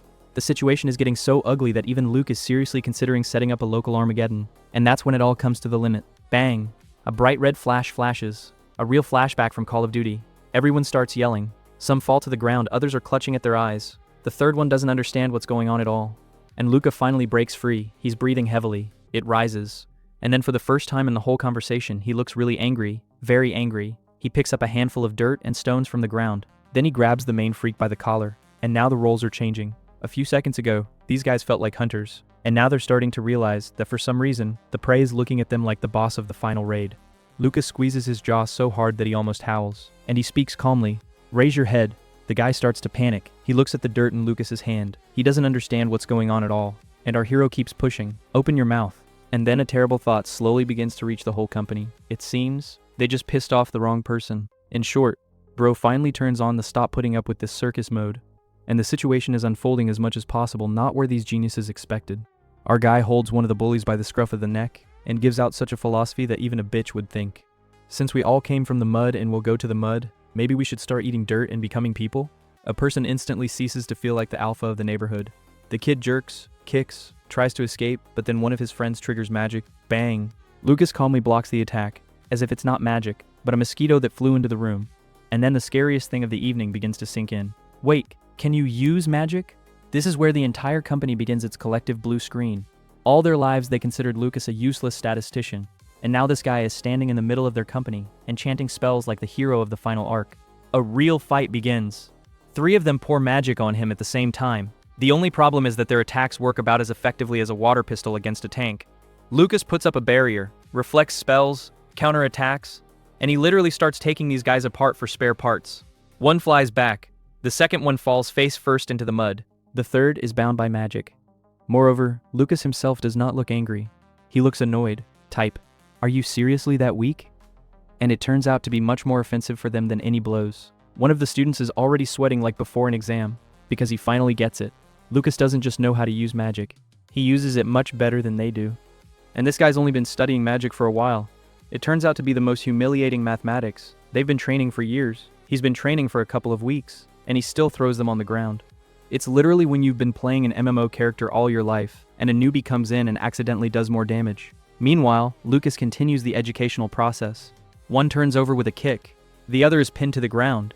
The third one generally begins to turn in his friends faster than the witnesses during the interrogation. It's not me. He started it. Bro couldn't even stand the first episode. After that, Lucas gets to the main clown of the evening, the one who tried to make him eat a rat. She takes the wand from him. He looks at her and gives out, "It's not a bad thing. When there is no talent, you have to buy equipment." Chayla almost has a heart attack, because this is coming from a guy they've been calling useless for years. And then the real revenge begins. Lucas picks up a handful of dirt from the ground again, grabs the bully by the collar, and he speaks calmly, "Eat it." Everyone is hanging around. The kid looks at the dirt, at Lucas, back to the mud, and he understands that today karma has come for debts. He starts asking me to stop. He promises never to bully again. He's trying to negotiate. But Lucas is already in boss mode. No way. Then he finishes them off with the most terrifying argument. If they don't do what he says, he'll just tell the school everything that happened today. And then the panic begins. Because everyone understands. If the story about the attack on Lucas Ascanian comes up, the exception will arrive faster than the owl from Hogwarts. Especially if his father finds out. The guys have an emergency board meeting starting inside their heads. And after long calculations, the main culprit comes to the conclusion. Eating dirt is still more profitable than being excluded. Yes. The situation has come to this point. The man really opens his mouth, going to eat the earth. And then Lucas looks at what's happening and says, "Wait a minute, are you seriously going to eat this?" Everyone's brain freezes. Spit it out. It's disgusting. It turns out that our guy wasn't going to force him to eat dirt at all. He just showed how absurd their own proposal with the rat looked. That is, bro turned the perfect mirror. He made the man feel the idiocy of the situation himself, and it turned out so effectively that it already hurts to look at it. After that, the bully finally loses his temper. He swings, and he punches Lucas in the face with all his might. Blow. Lucas's head jerks to the side. Everything is blurring before my eyes. A bruise is guaranteed. But then the scariest thing happens. Lucas starts laughing. Don't get mad. Don't scream. Laugh. And that's where absolutely everyone gets scared. Because a normal person doesn't behave like that after a blow. And then one of the students lying down suddenly realizes the horror of the situation. Don't hit him. It's too late. Lucas calmly holds his head and smiles. Because now he has something that wasn't there before. Proof. Present. The visible. Reinforced concrete. Now it's not just a conflict anymore. Now it's an official attack. The student immediately turns pale. He tries to justify himself. This is a mistake. I didn't mean to. And then Lucas finishes him off with the last sentence. Thanks for this mistake. It is very convenient to have evidence. And at that moment the poor guy understands. He had just dug his own grave with his own hands. Our guy is sitting in front of 3 local bottling geniuses and just enjoying the moment. Seriously, the expression on their faces is so beautiful right now that it can be sold as a collector's item. It's been almost 2 hours since the start of the nighttime showdown. Lucas looks at his watch and realizes it's time to end the show. Bro calmly takes out his wand, points it directly at the forehead of one of the students, and activates the spell that he was cramming to the point where he was already sick of these words. Enter through the narrow gate. And then the real cleaning of the hard drive begins. At first, the student stupidly blinks his eyes, looks around, as if he had just left the skating rink after 10 hours without sleep, and then just turns off and falls face forward. Bam! The others immediately start yelling, "What are you doing?" But our guy is working on a no-nonsense system today. Another spell. Minus consciousness. Minus the memories. Minus the understanding of what is happening. In fact, Lucas is currently signing up for a free subscription to Amnesia. This magic erases everything related to its use. A red light? While. A wand? While. Magic? Never heard of it. However, there is a side effect. You can accidentally delete something else useful.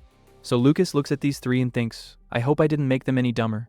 Although, to be honest, it was already difficult to worsen the situation there. After processing 3 brains at once, his head starts to split.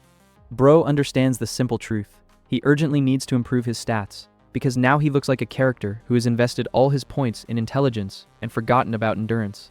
It opens the status window and sees a pleasant surprise. The mental strength has grown, just half a point, but for a man who literally survives in hardcore mode, it's already a celebration. Lucas immediately starts making plans. Exams are a month away, and that's where the main problem comes in. He wants to pump magic. And the university is like this. No, my friend. First, history, literature, and other academic pain. But grades are also needed. High scores are a reputation. Reputation is an influence. Influence is an opportunity to twist others as you want. So Lucas decides to use the situation to his advantage, and he's already starting to come up with schemes. But here, a voice is heard from above. Impressive magic. Lucas immediately raises his head. There's a guy on the roof, and he stands so calmly, as if watching the new anime season from the best place in the cinema. Our guy immediately gets tense, because there was no one there before. This guy literally appeared out of nowhere as the final boss in the cutscene. Lucas is already reaching for his wand, but the stranger starts waving his arms. Wait, I'm coming down. Then he jumps off the roof, strengthening his legs with mana. And she lands so confidently, as if she does it every morning before breakfast. I'm Nark Farnese, an exchange student from the Papal State, and then Lucas gets a little surprised. Because he doesn't remember such a character in the original plot at all, or this guy was so unimportant, or the plot has already started to change the route, and this already sounds like the beginning of problems. The drug addict starts talking, and suddenly turns out to be as friendly as possible. So friendly that Lucas even opens a window of favor, and he sees +7. Our guy is watching again, then again, because the positive favorability for him now looks like a legendary item with a 0.001% chance of falling. What has he ever heard of me? And then the drug explains. It turns out that the rat that started the whole fight belongs to him. That is, Lucas has literally saved his pet now. That's why the guy is grateful. The drug addict picks up the animal, checks its pulse, and exhales.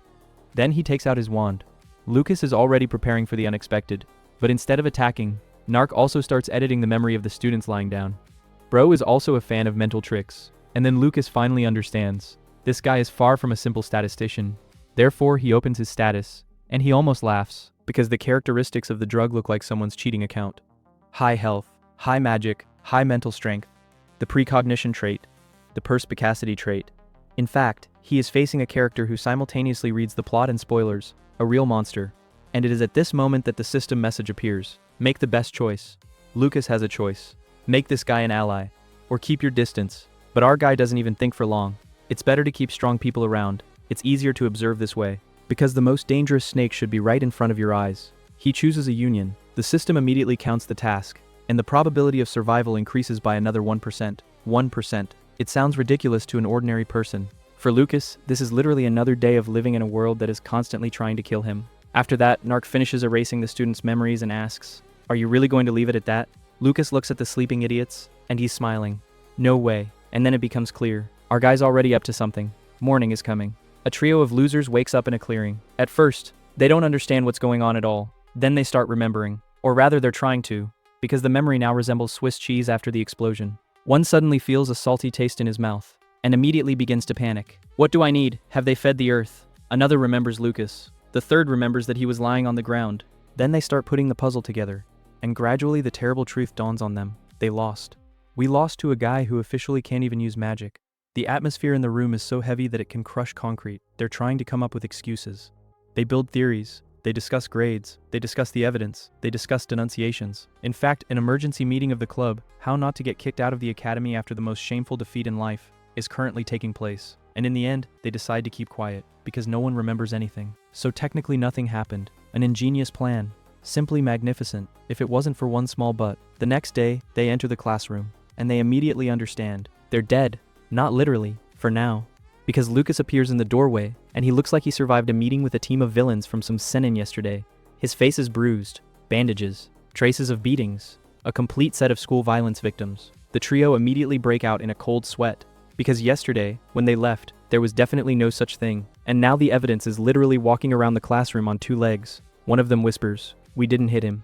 The other is already mentally writing a will, and then the worst happens. Lucas leaves his bag, unfolding. He walks right up to them. He puts his hand on the shoulder of one of the guys, and he's smiling. Not just smiling, the same smile that usually starts the revenge arc in anime. And that's when the poor guy finally understands. The real problems are just beginning. Our guy comes to class 10 minutes before class starts, and then the real performance begins. As soon as he opens the door, the whole class immediately notices his face, because Lucas specifically came in the form of a victim of maximum level school bullying. Bruises, bandages, traces of beatings, the complete set. Leo looks at him and literally freezes. What the hell? Moreover, his face reads something like the following. Bro, I missed one episode. When did the new season start? But Lucas just walks by, because his goal today is not lessons. His goal is psychological terror. He immediately finds yesterday's geniuses with his eyes, the ones who wanted to give him a fun night out, and he waves his hand affably. Did you get there okay? The boys instantly turn into statues. They still have holes in their memory. They remember the fear. They remember the humiliation. They remember that something terrible happened, but I have no idea what exactly.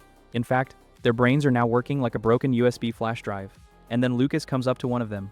He puts his hand on my shoulder, and he says with a smile, "Take the bags, sit next to me." The poor guy looks at him like he's just been invited to lunch by the final boss. Why should I? Lucas just smiles. That smile. And a second later, the four of them are already sitting next to him. Bro literally got a free minion squad through one act of violence and 2 drops of psychological trauma. The biology lesson begins. Lucas asks for their rating. It turns out that the guys are hanging out somewhere in the 40s, out of 50. Our guy immediately gives a critical blow to self-esteem.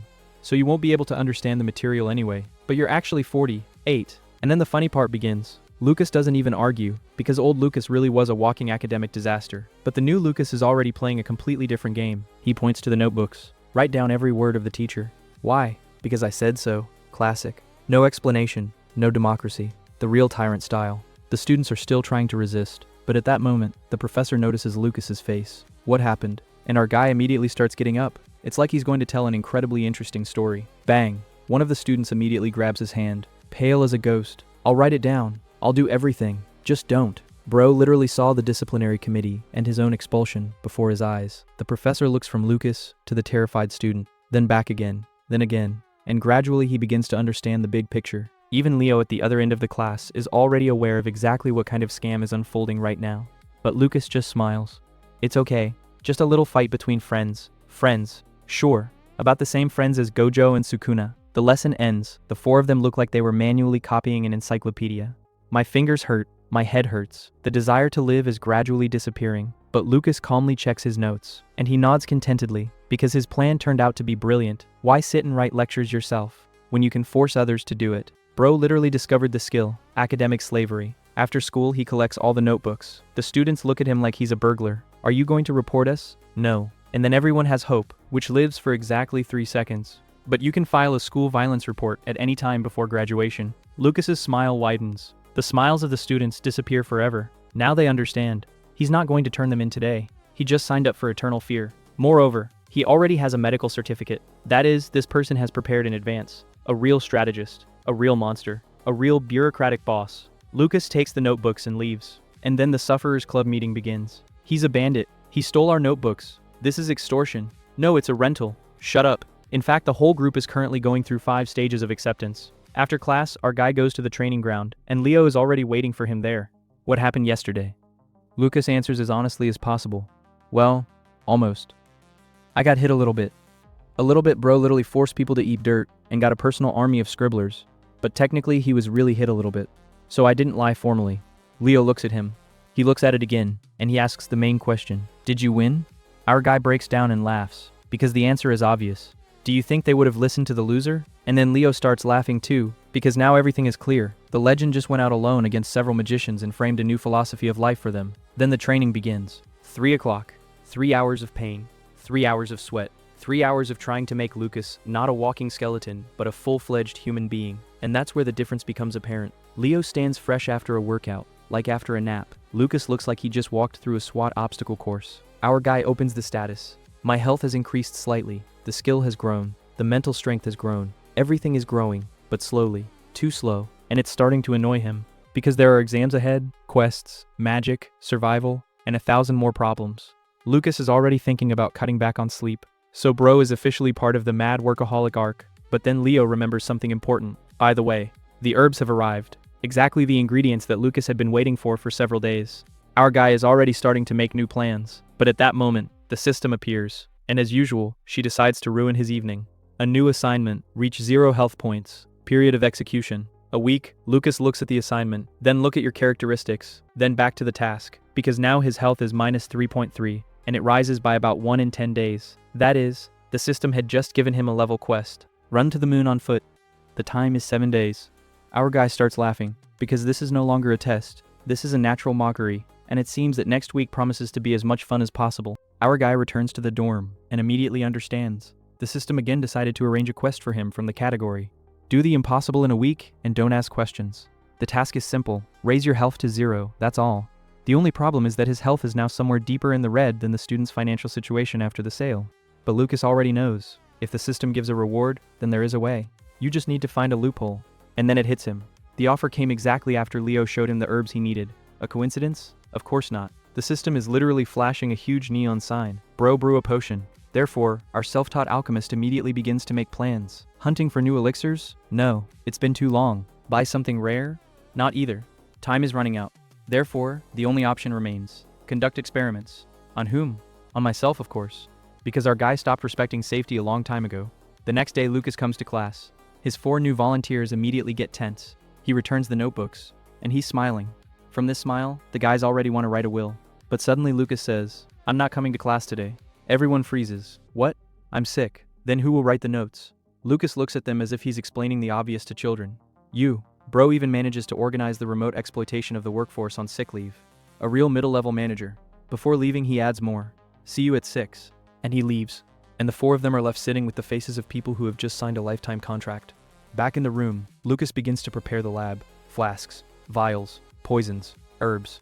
From the outside, it looks like a young magician has decided to open an underground drug cartel. And then he notices something strange. The narca animal is sleeping on the bed. The same hamster mouse. I don't know what. Lucas looks at him. The animal looks at Lucas. They're both trying to figure out what's going on here. Our guy takes it back to the administration and goes back to experimenting. Because something else is more important right now. Poison. A lot of poison. There's only one problem. How do I check the results? Test it on an animal? I don't want to. Test it on another person? Also not an option. So Lucas does what any self-respecting mad scientist does. He experiences everything for himself. Bro is literally playing Russian roulette with alchemy. Day after day goes by. The poisons mix. Potions are brewed. The body is suffering. And one evening, it covers him. My body is shaking. My hands are shaking. He feels like he's got the flu, poisoning, and a curse at the same time. Our guy looks at the trembling hand. Damn it. But instead of stopping, he drinks more. Sure, who would doubt it? And then a miracle happens. It opens the status. And it literally falls out. Health, plus 3.3, plus 3.3. In one day.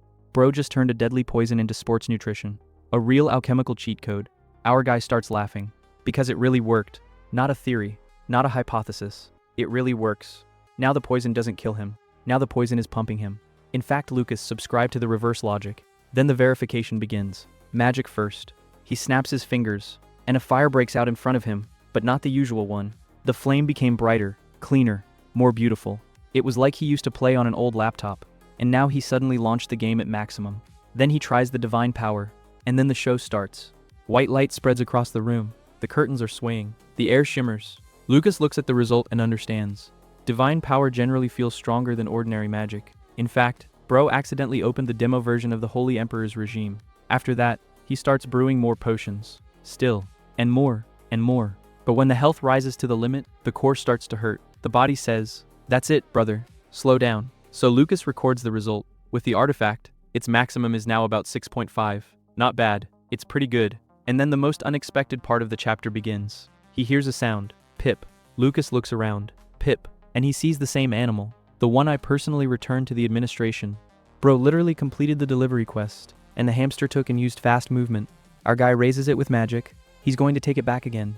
Opens the door. And then he hears a voice. "Wait." Lucas freezes. He looks around. No one. The voice again. "Wait. Listen to me first." Our guy is starting to suspect that he's completely lost his mind. Because the voice comes from the animal. From a damn animal. Lucas looks at him. The animal looks at Lucas. The world looks at this outrage and is silent. Our guy is calling status. And then something even crazier happens. A window of characteristics appears for the animal. Name. Share. Favorability. Plus 10. The maximum. Even a lot of people don't like Lucas that much. And a random hamster is already ready to die for him. A true legend. They start talking. And it turns out that the share is really reasonable. However, the intelligence is about the level of a 5-year-old child. But still, he says that he can only talk to those with compatible divine power. Before Lucas, he had only had one such person, a drug addict. That's why the animal is so attached to him. It also turns out that he ran away from the administration because of a terrible tragedy. He needs holy water, and the staff gave the usual one. In fact, the staff almost caused a national-scale energy crisis. After talking to his new furry ally, Lucas takes him back. Again, hoping that this time the animal will stay in place. A naive person. And then a week of real madness begins. Magic during the day, training night, then magic again, then more training. A dream? Forget it. Rest? You haven't heard. Our guy is literally entering solo leveling mode. He's getting stronger every day. Every day the characteristics grow. Every day the system watches and rubs its hands together. And finally at dawn, after another training session, a familiar window appears in front of my eyes. Ding. The task is completed. Lucas looks at the message. Then again. And only then does he understand. He did it. In a week. Raised my health to 0, completed the quest, received a special award. Bro literally won the battle against his own disability.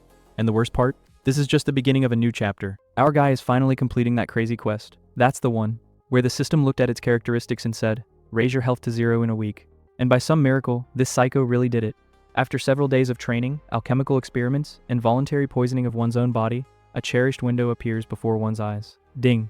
The task is completed. Lucas looks at the message, then again. Then he starts waiting for the reward, because after such a hell, the system is simply obliged to produce something legendary. At least a cheat skill, at least a divine ability, at least a piece of immortality. And then the reward appears. The system informs, get a special trait. Our guy immediately perks up. That's it. Now something of the Master of Magic level will drop out. Or the Eye of Truth, or at least the Descendant of the Dragon. A stack of glowing sheets appears in front of him. Lucas reaches out to them. And, ding, acquired trait, charm, silence, complete silence. Lucas looks at the inscription.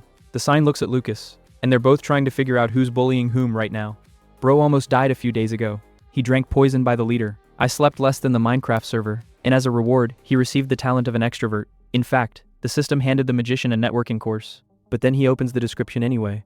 And then an unexpected twist begins. It turns out that the line is not so useless. It increases people's favorability, and it also increases persuasiveness by 20%. 20%. Our guy instantly changes his mind, because magic is good, but being able to convince people to do what you need to do is even better, especially if you live in a world where half the population wants to kill you. Lucas understands immediately. It's not a combat ability, this is a political weapon, and very unpleasant. In fact, bro got the passivity of the main character. Meanwhile, Pi continues to terrorize his life. This furry teleporter got so attached to Lucas that he literally moved in with him. The administration has already returned the animal back 8 times. 8! But every time this little cheater uses divine power and reappears in Lucas's room. Pi runs on my shoulder and screams, "Today is drug day, it's a drug day." The energy of the golden retriever in the hamster's body. Our guy stopped resisting a long time ago. During this time, Lucas learns a lot of strange things about the drug. For example, it turns out that this guy doesn't like noodles. The usefulness of the information is about 0, but Pi tells it with such seriousness, as if revealing state secrets. It's Narc's first official day in class, and then it becomes clear how popular this guy is, as soon as he appears. And the whole class starts swirling around him. "Can you play ball? Are you good at sports? Are you really the best student? Will you save us at the competition?" Bro didn't even have time to sit down, and they're already trying to recruit him into a sports team. The real main character, because there is an eternal war in the academy. 2 groups of students, first class, second grade, and there is an endless competition between them. Evaluations, sport, tournaments, grade, anything. In fact, this is not an educational institution. This is Jujutsu Kaisen for excellent students. And now everyone is looking at drugs as a secret weapon. Lucas, meanwhile, returns the notebooks to his personal slaves. Ahem, the assistants. Well done. The guys look at him through the eyes of people who survived the war. They still don't seem to have recovered from last week. And then the most interesting thing happens. The drug addict notices Lucas, smiling, and he waves his hand. The whole class instantly falls silent, completely, because no one understands why the local ideal student is suddenly friendly to the local monster. People's worldview is literally breaking down. After class, Narc approaches Lucas, apologizes for the share, thanks him. Everything is as polite as possible. And then he tells me one funny thing. It turns out that the students had already warned him. Be careful. Lucas may be a pleroma. He's dangerous. Don't mess with him. In short, the class decided to give a free survival briefing. Lucas asks, "And what did you say?" The narc smiles. I said I don't think it's true. Our guy gets interested right away, because this is the first person in a long time who doesn't automatically try to turn him into a monster. And then Lucas understands. It's time to talk seriously. They meet in the dorm in the evening. Pi joyfully jumps between them like a child on a family holiday. And the real interrogation begins. Lucas immediately lays out the main trump card. I can hear Pi. The narc immediately chokes on his tea. Literally, because it's a surprise even for him. It turns out that he knew that Lucas was using divine power, but I didn't think it would be that much. Then the conversation gets even more interesting. Lucas asks, "Why did you decide to hide my magic?" Narc responds as simply as possible, "Intuition." And that's when Lucas gets it. No, it's not just intuition. This is his insight trait. Bro is literally walking around with a legal version of the plot radar. And then Lucas asks the main question, "Why don't you consider me a pleroma?" And the answer is unexpected. The drug addict calmly begins to list the rumors. You drank animal blood. You killed the servants. You sucked the magic out of people. Shortly, Lucas has a reputation for eating babies when he was a kid. But then the narc says, "I don't believe it. You didn't kill anyone. You didn't do it voluntarily." And most likely he used to believe these rumors himself. A critical hit, because it hits right on target. Our guy has really been living this lie for a long time. And for the first time, someone saw the situation correctly, without proof, without investigation. I just got it. And then the drug finishes off completely. Adrian Iskanian is not a normal person, is he? Bam. Immediately in the top 10. Bro had almost unearthed the root of all of Lucas' problems in one conversation. The brother who had been ruining his life for years. Lucas looks at him, listening to him. And then he finally realizes one thing. This guy is dangerous, very dangerous. Too smart, too observant. He understands too much. But that's exactly why. He should definitely be kept close by. Because the most useful allies are those who see the truth, even when the whole world is blind. Our guy is finally solving the drug issue. After the conversation, he sits and replays the whole situation in his head, and the output is as simple as possible. This type needs to be kept close by. Yes, he's dangerous. Yes, he has some crazy abilities. Yes, it reads people better than the tax service reads bank transfers. But that's exactly why it's useful. In fact, Narc is a walking lie detector with elements of predicting the future. You can't lose such an ally. Lucas looks at the fork in the road again. Those are the 2 paths. And then he notices an important thing. Unlike the quest with Leo, there is no death option here. Generally. Not a single one. So the system literally says, "Relax, bro. This guy won't stab you at night." The logic is simple. If the drug was related to Adrian or posed a mortal threat, the system would have shown another inscription in the style of Chapter 10, Death. but there is nothing like that. Conversely, after deciding to get close to him, the probability of survival increased by another 1%. For Lucas, it now looks almost like winning the lottery, so he smiles and says, "Thanks, you've clarified a lot." The narc is smiling too, and suddenly clutches his head. Our guy immediately gets tense, because usually after such movements, people either die or start telling a tragic backstory. But it turns out to be simpler. Bro just overloaded his abilities. The drug admits, "It looks like I won't be able to use them for a couple of weeks." Now that's interesting. It turns out that even his cheating skills have a rollback. Not an ultra instinct, but rather a trial version of an ultra instinct. If you use too much, you get a migraine. But what surprises Lucas the most is something else. Narc doesn't hide his abilities at all. He just takes it and tells it. Just don't tell anyone, and everything. The trust of the legendary rank level. After that, Lucas gives him the medicine. Pi gets his share of attention, and the whole company disperses. Because there's a new quest ahead. The end of September. Monthly certification. For most students, this is a routine check. It's a potential disaster for Lucas. Because a year ago, he was officially the weakest magician of his level. The last place. The absolute bottom of the rating. But if you check it now, well, let's just say, some teachers may have a heart attack. That's why our guy decides not to show up. Generally. Let them write a report better, then they accidentally discover that a local disabled person has suddenly turned into a hidden boss. The school is in full swing. Students are running everywhere. Everyone is going to the test site. Those who know how to use the warp fly away with magic. Those who don't know how can ride in a carriage. And that's where the strangest ride of the day begins. They find themselves in the same carriage. Lucas, Leo, a drug addict, and a Cher. In fact, a team of main characters has gathered. The only thing missing is the anime screensaver. As soon as the carriage starts moving, Leo immediately puts on sound insulation. Because this guy figured it out a long time ago. If Lucas is around, there won't be a calm conversation. And then it turns out that Narc already knows some of Lucas's secrets. Leo freezes slightly, because for him it looks like this. I've been friends with him for months. This guy showed up a week ago, and they already trust him with secrets of the level of high treason, unfairly. It's very unfair. The Narc then talks about his abilities, insight, foresight, and Leo instantly tenses up, because it's literally the skill set of a person who might accidentally learn too much. In fact, bro got a premium subscription to the story, but the Narc quickly explains, "I'm not going to hurt anyone." And Leo calms down a little bit, quite a bit, because only a madman can fully trust a person with such a set of abilities. Or Lucas, which is almost the same thing. When they arrive at the training ground, everyone departs on their assignments. Lucas completes his report faster than the others. Then he gets bored. And then he notices something strange. A few people in the distance are constantly looking in his direction. They're whispering. They're discussing something. Too often. It's too suspicious. Pi immediately makes a conclusion. Are they looking at me? The self-esteem of this animal is simply cosmic. But no, they look at Lucas. And very active. After a while, Pi returns after scouting. Yes, this fluffy lump really went to spy. A real Secret Service agent. And it brings information. People are discussing Lucas. More precisely, its changes. Everyone noticed that he had changed since the second year. Too different. Our guy understands everything right away. Rumors have already started circulating outside the school, shopping, through the streets, around the city. Information is starting to spread. And that's important. Because along with the rumors, Adrian may come. So Lucas does what any normal person does. Buys a whole stack of newspapers. Okay, any normal paranoid person. He returns to the carriage. He puts his wand on the newspapers. Activates a search spell. And he says, Ascanian. After that, the pages begin to turn over themselves. Leo watches this and slowly loses faith in common sense. Because Lucas had learned some spell in between again. It's like magic as YouTube videos. I've looked at it once, and you already know how. The search yields a result. There is indeed an article in the local newspaper about Lucas, about his changes, about the rumors, about the pleroma. Our guy reads carefully. Then he picks up a larger edition. He's looking again. Nothing. Great. The big media is still silent. The problem is only at the local level. But then Leo makes a stroke of genius. He picks up a tabloid from the table, the Yellow Press, and he says, "If I were your brother, that's what I'd be reading." And then Lucas understands. Exactly. Not the official media. Tabloids. That's where all the garbage is collected. All the rumors. All the gossip. The whole concentrate of human madness. Leo offers to cover up the situation, but Lucas refuses, because he's already thinking on a different level.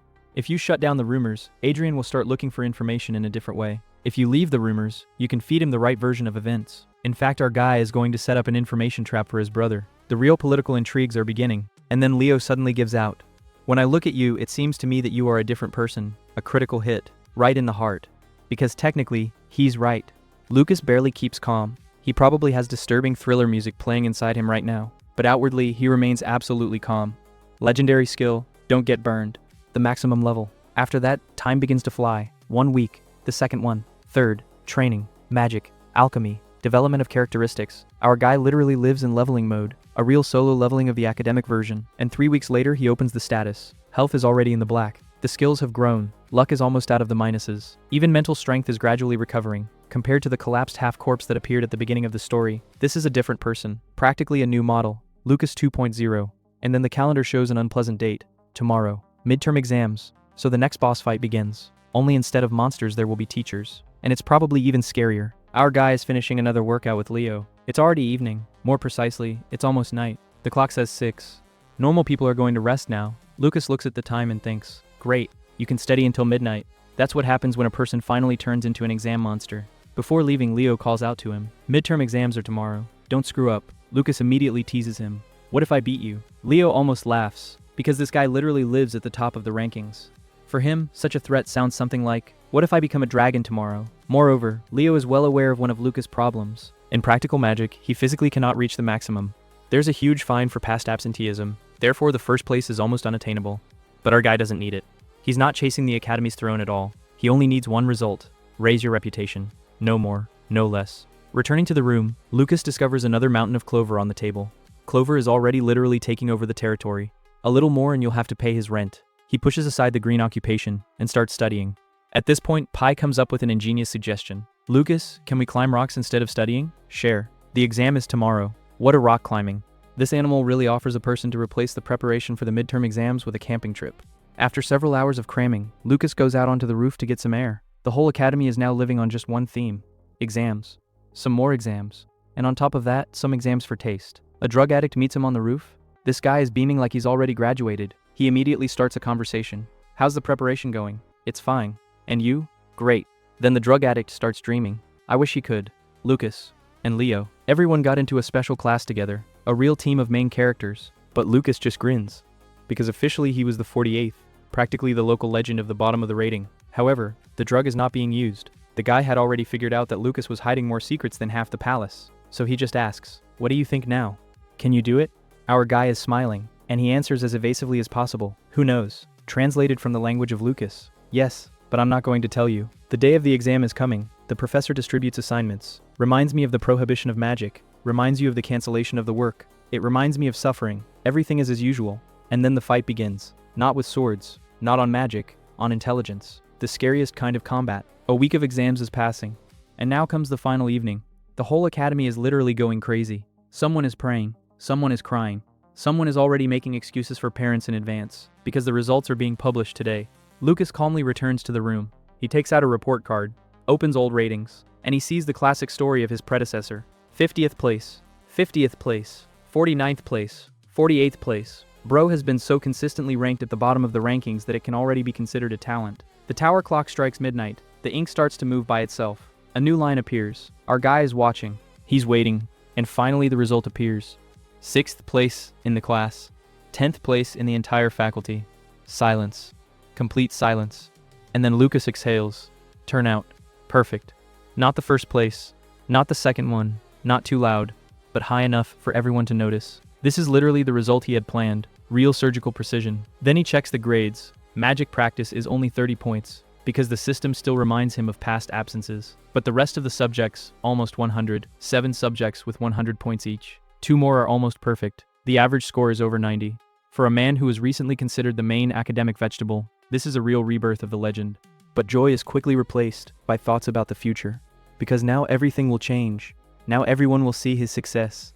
Classmates, teachers, rumors, newspapers, and the most important thing, his brother. At this moment, Pi appears, as always without warning, like a little furry Secret Service agent. Lucas, what? The narc wants to know your rank. Our guy doesn't even think about it. Tell me I screwed up. Pi disappears, is returning. He says it's a lie. Lucas smiles. Good guess. Even a drug addict has already learned to recognize the level of this person's lies. Progress. Monday is coming, and the classroom turns into a stock exchange. Everyone is yelling. Everyone is counting the points. Everyone is trying to calculate the average score of the class, as if the fate of the world depends on it. Lucas goes inside, and he sees the calculation sheet. He's watching it out of curiosity, and immediately notices the problem. It was recorded as 0, a complete 0, absolutely, round, because no one even imagined that Lucas could pass the exams properly. He approaches the student. He takes the paper, watching, returns. Did you write me down as a 0? The whole class instantly falls silent. The atmosphere becomes so heavy, as if a duel is about to begin. The guy starts to get nervous. He mumbles. He makes excuses. She remembers last year, trying to survive, but Lucas just smiles, and he says, "Leave it as it is." After that, the atmosphere comes alive again. The students continue to discuss the special class, count the wins, compare the results, enjoy every place in the ranking as a World Cup winner. Then the professor comes, and the fun begins. Distribution of invitations to a special class. Julia goes first. Applause. Then Leo. More applause, because it's literally expected to be like sunrise. Then the drug. He comes out as the winner of the tournament.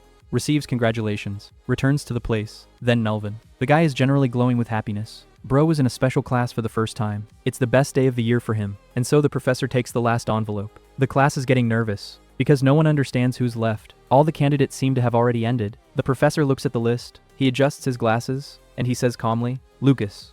At this point, half of the class probably had a critical system failure. Because the guy who was written down to 0 yesterday, I just officially entered a special class. Our guy finally got out of the academic trash mood and began his journey to the status of a local boss. Bro finally begins to assemble his future team, and then the system decides to arrange a quest for him again. After getting to know the drug addict, our guy sits down and puts everything on the shelves. The system didn't just give him 2 paths. The first thing Lucas understands is that a drug addict is a very useful type, but not as critical as Leo. If losing a drug was guaranteed to lead to disaster, the system would have long ago shown some route in the style of "congratulations. You'll be stabbed in a week," but there is nothing like that. So Leo is literally the foundation of his entire future survival game, and Narc is more of an elite reinforcement from above. But there is also good news. As soon as Lucas decides not to push the drug away, the chance of survival immediately jumps by another 1%. Just one solution, one conversation, and the probability of death is already getting crit in the face. So our guy comes to a simple conclusion: keep this cheater close, because the abilities of a drug addict are generally a separate level. The guy has foresight, the guy has insight, the guy has divine power. In short, if it were an RPG, the developers would have received complaints about the balance long ago. Lucas thanks him for his help, and then suddenly the drug starts clutching his head. It turns out that using his abilities has a price. The guy literally overheated his brain. And the funny thing is, he doesn't hide it at all. Lucas is like that. "Are you seriously telling me your secrets now? And the drug?" "Well, yes. Just don't tell others." The trust of the "I met you yesterday" level. After that, Lucas gives him medicine, sends him home with Pi the rat, and switches to the next problem. Exams. More precisely, the monthly check of magicians. And then the real spy mode begins.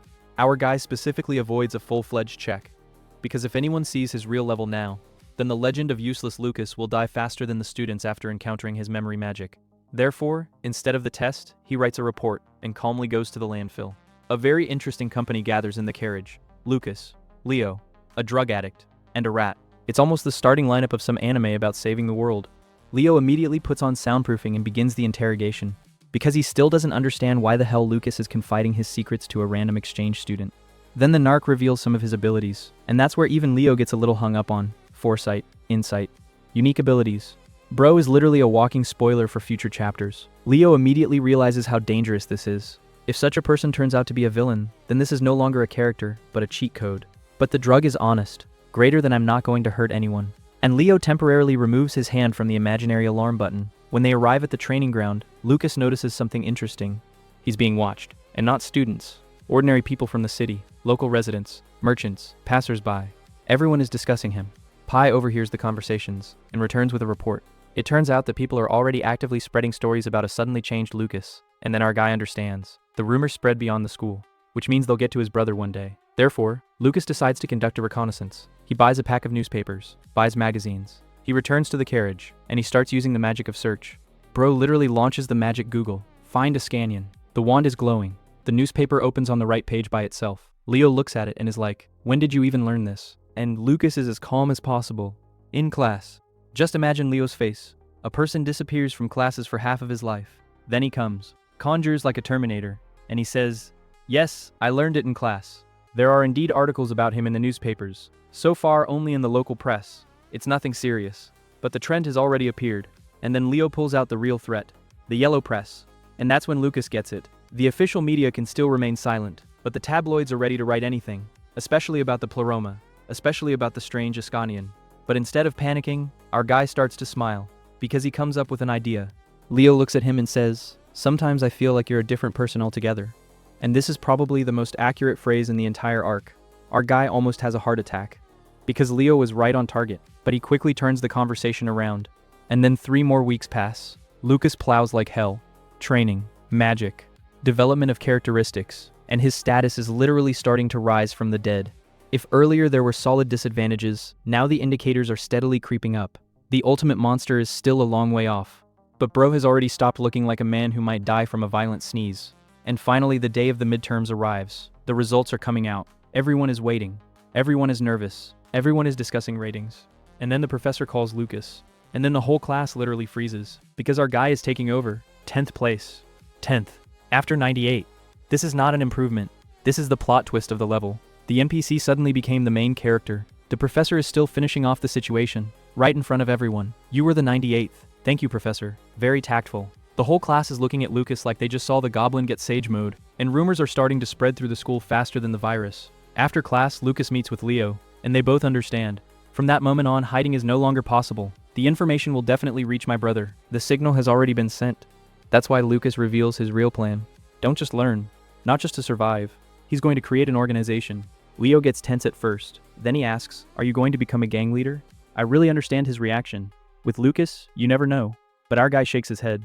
No. He wants to create a secret society for the study of pleroma, officially. The research group, forecasting the actions of terrorists, crime analysis, preparation of reports. It sounds beautiful. It sounds legitimate. It sounds almost academic. But Leo immediately understands the catch. And he's asking the right question. And the real goal? Lucas smiles. And he gives out the main trump card. Allies. He needs people who will know the truth. People who don't consider it a pleroma. The people who would one day stand next to him against his brother. In fact, our guy is going to use the pleroma as a common enemy. Classic strategy. When there is a common monster, people unite faster. Leo listens and gradually begins to get high from the plan. Because it really works. A secret organization. Invitations are recommended only. Secret meetings. The feeling of being chosen. Confession. Affiliation. In short, Lucas is not building a club. He's building a cult. Only legitimate. And without sacrifice. For now. Leo agrees to help recruit people. The drug becomes a live detector of suspicious individuals. Everything is going perfectly. And then the system decides to laugh again. A new task appears. Recruit 10 participants in 72 hours. Lucas looks at the timer. He looks at the number. He looks at it again. And he understands. There is only one person in the organization right now. He's on his own. So he immediately grabs Leo and gives him away. Join my organization. Leo looks like he's crazy. Haven't I already joined? The system counts. The counter becomes 2 out of 10. And then the full scale of the problem dawns on Lucas. We need to find 7 more people in 3 days. And carefully. And personally. And convince them. And during my studies, our guy slowly clenches his fist. The system literally tells him, don't put off until tomorrow what you can do today. And Lucas understands. It's time to move on from the preparation to the real game. Recruitment begins. Leo calls Melvin, an ordinary student who doesn't understand why he was called at all. Bro is already getting on his nerves, and our guy greets him as calmly as if it were a friendly tea party. Relax. Would you like some tea? And while Melvin is trying to figure out what's going on, Leo is already making him chamomile tea, the most peaceful atmosphere. But this is the calm before the storm. Leo starts the conversation with the Pleroma, the same organization that has been terrorizing the entire empire for more than a decade. It turns out that these guys are already so arrogant that they are literally digging up cemeteries and stealing corpses. And Melvin suddenly shows that he's really into the subject. Leo had been waiting for this. He says that together with his friends, he has created a research group that is going to analyze the actions of the Pleroma, calculate their next steps, and perhaps, one day even help the Imperial Court itself. It sounds like a Sherlock detective, but with magic. Melvin immediately begins to crumple. I'm not that smart. And then Leo turns on the professional motivator mode. You underestimate yourself. Bro literally takes his complexes apart brick by brick. You are one of the best students. Just stop looking at the numbers. We don't need a genius, but a man we can trust. And it works. Melvin almost agrees. Leo finishes off with the last argument. Everything that happens in our group must remain between us. The guy responds immediately. Of course. I won't tell anyone anything. Leo smiles to himself. Gotcha. Meanwhile, our main character is preparing for his own mission. He needs to go beyond the academy. But the problem is that too many people already know him. Therefore, bro literally changes his appearance. Not with a wig, not with paint, and with the help of divine magic. Black hair turns blonde. Even the color of the eyelashes changes. Plus, there's a spell on top that makes the face less memorable. In fact, the guy just turned on the NPC mode. Now even acquaintances can pass by. The next stop is the slaughterhouse. Yes, that's where he came from. At first, the manager does not understand at all why some student needed a bottle of blood. Our guy immediately comes up with a legend. I'm writing a potion study. We need blood for experiments. The manager immediately calms down. Oh, no problem then. A few minutes later, he brings a whole bottle of fresh sheep's blood.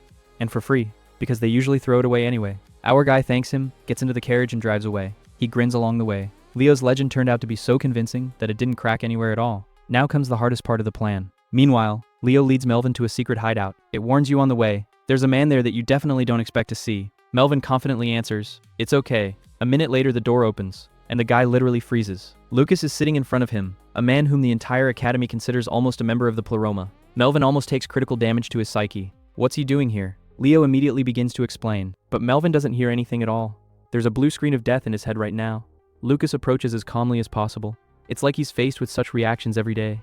"Sit down. I'll explain everything." The guy looks like he's going to run out the window, but he sits down anyway. And then, his gaze falls on the cup in front of Lucas. This, sheep's blood. Melvin literally explodes. He jumps up so abruptly that he knocks over his chair. The narc barely manages to save the mug with magic. Our guy takes the cup quite calmly, and he takes a big gulp of blood. He throws up a second later. He flies into the bathroom like a bullet. Green as a zombie is coming back. He sits down, and he's barely holding on again. Melvin doesn't understand anything anymore. If it's a performance, then the actor obviously got into the role too much.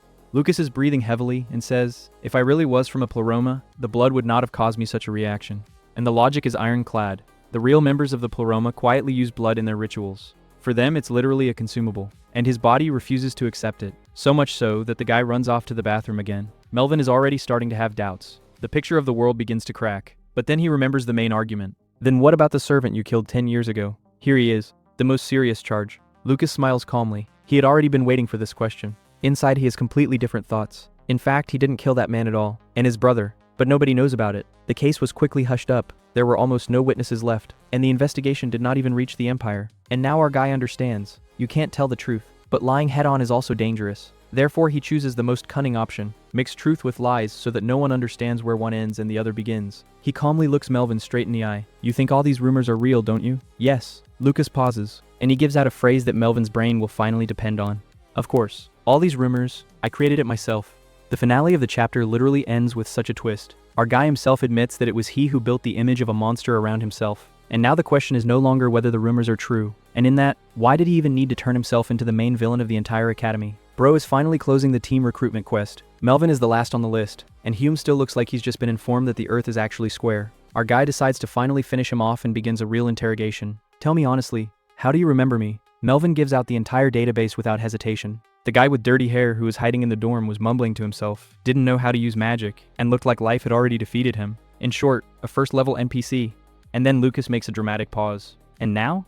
Melvin is hanging out. He's a different person altogether. Bro talks calmly with the professors, gets into a special class, stops tolerating Philip's bullying and begins to respond to everyone as confidently as if he had read the script of the whole story in advance. And then the puzzles begin to take shape in Melvin's head. It turns out, has Lucas been just playing the role of a helpless extra for the past year?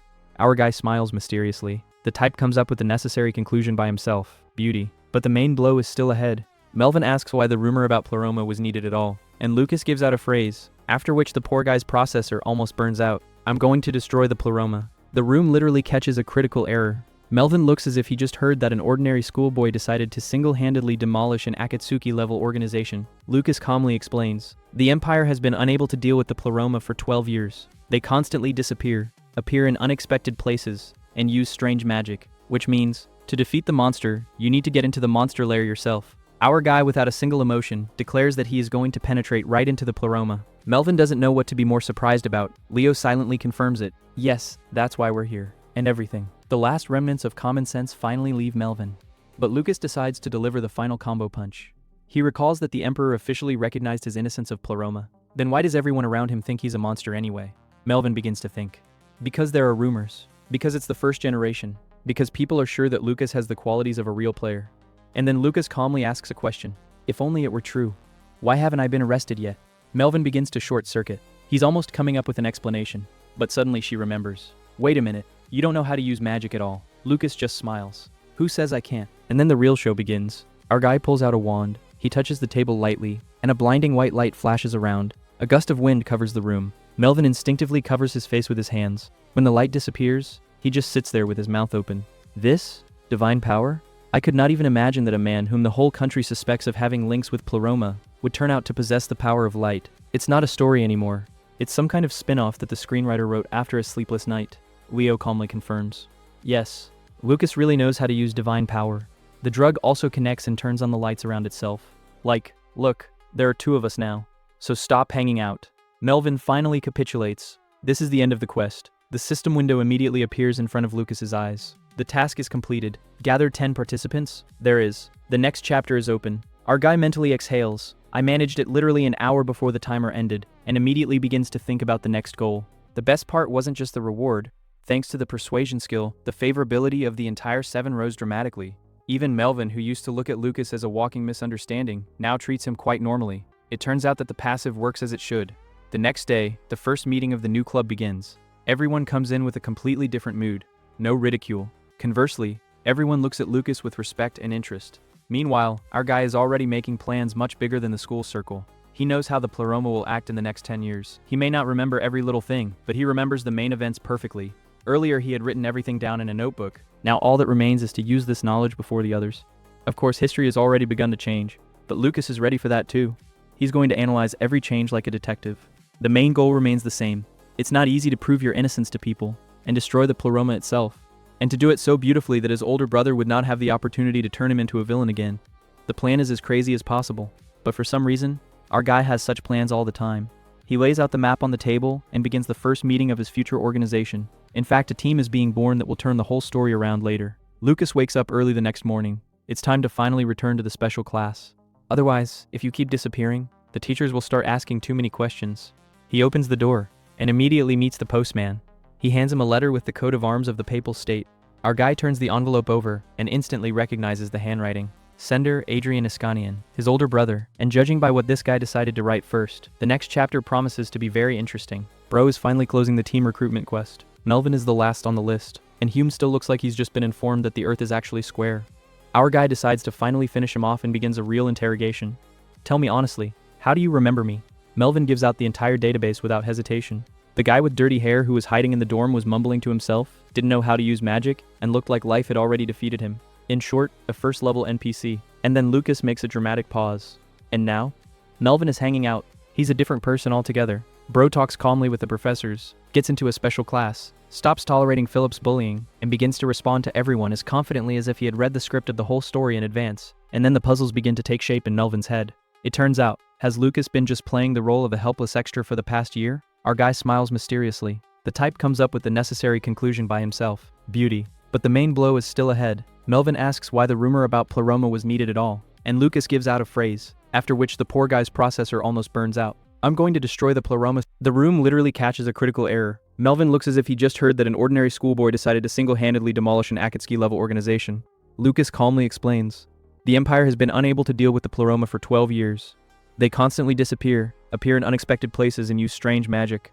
Which means, to defeat the monster, you need to get into the monster lair yourself. Our guy, without a single emotion, declares that he is going to penetrate right into the pleroma. Melvin doesn't know what to be more surprised about. Leo silently confirms it. Yes, that's why we're here. And everything. The last remnants of common sense finally leave Melvin, but Lucas decides to deliver the final combo punch. He recalls that the Emperor officially recognized his innocence of pleroma.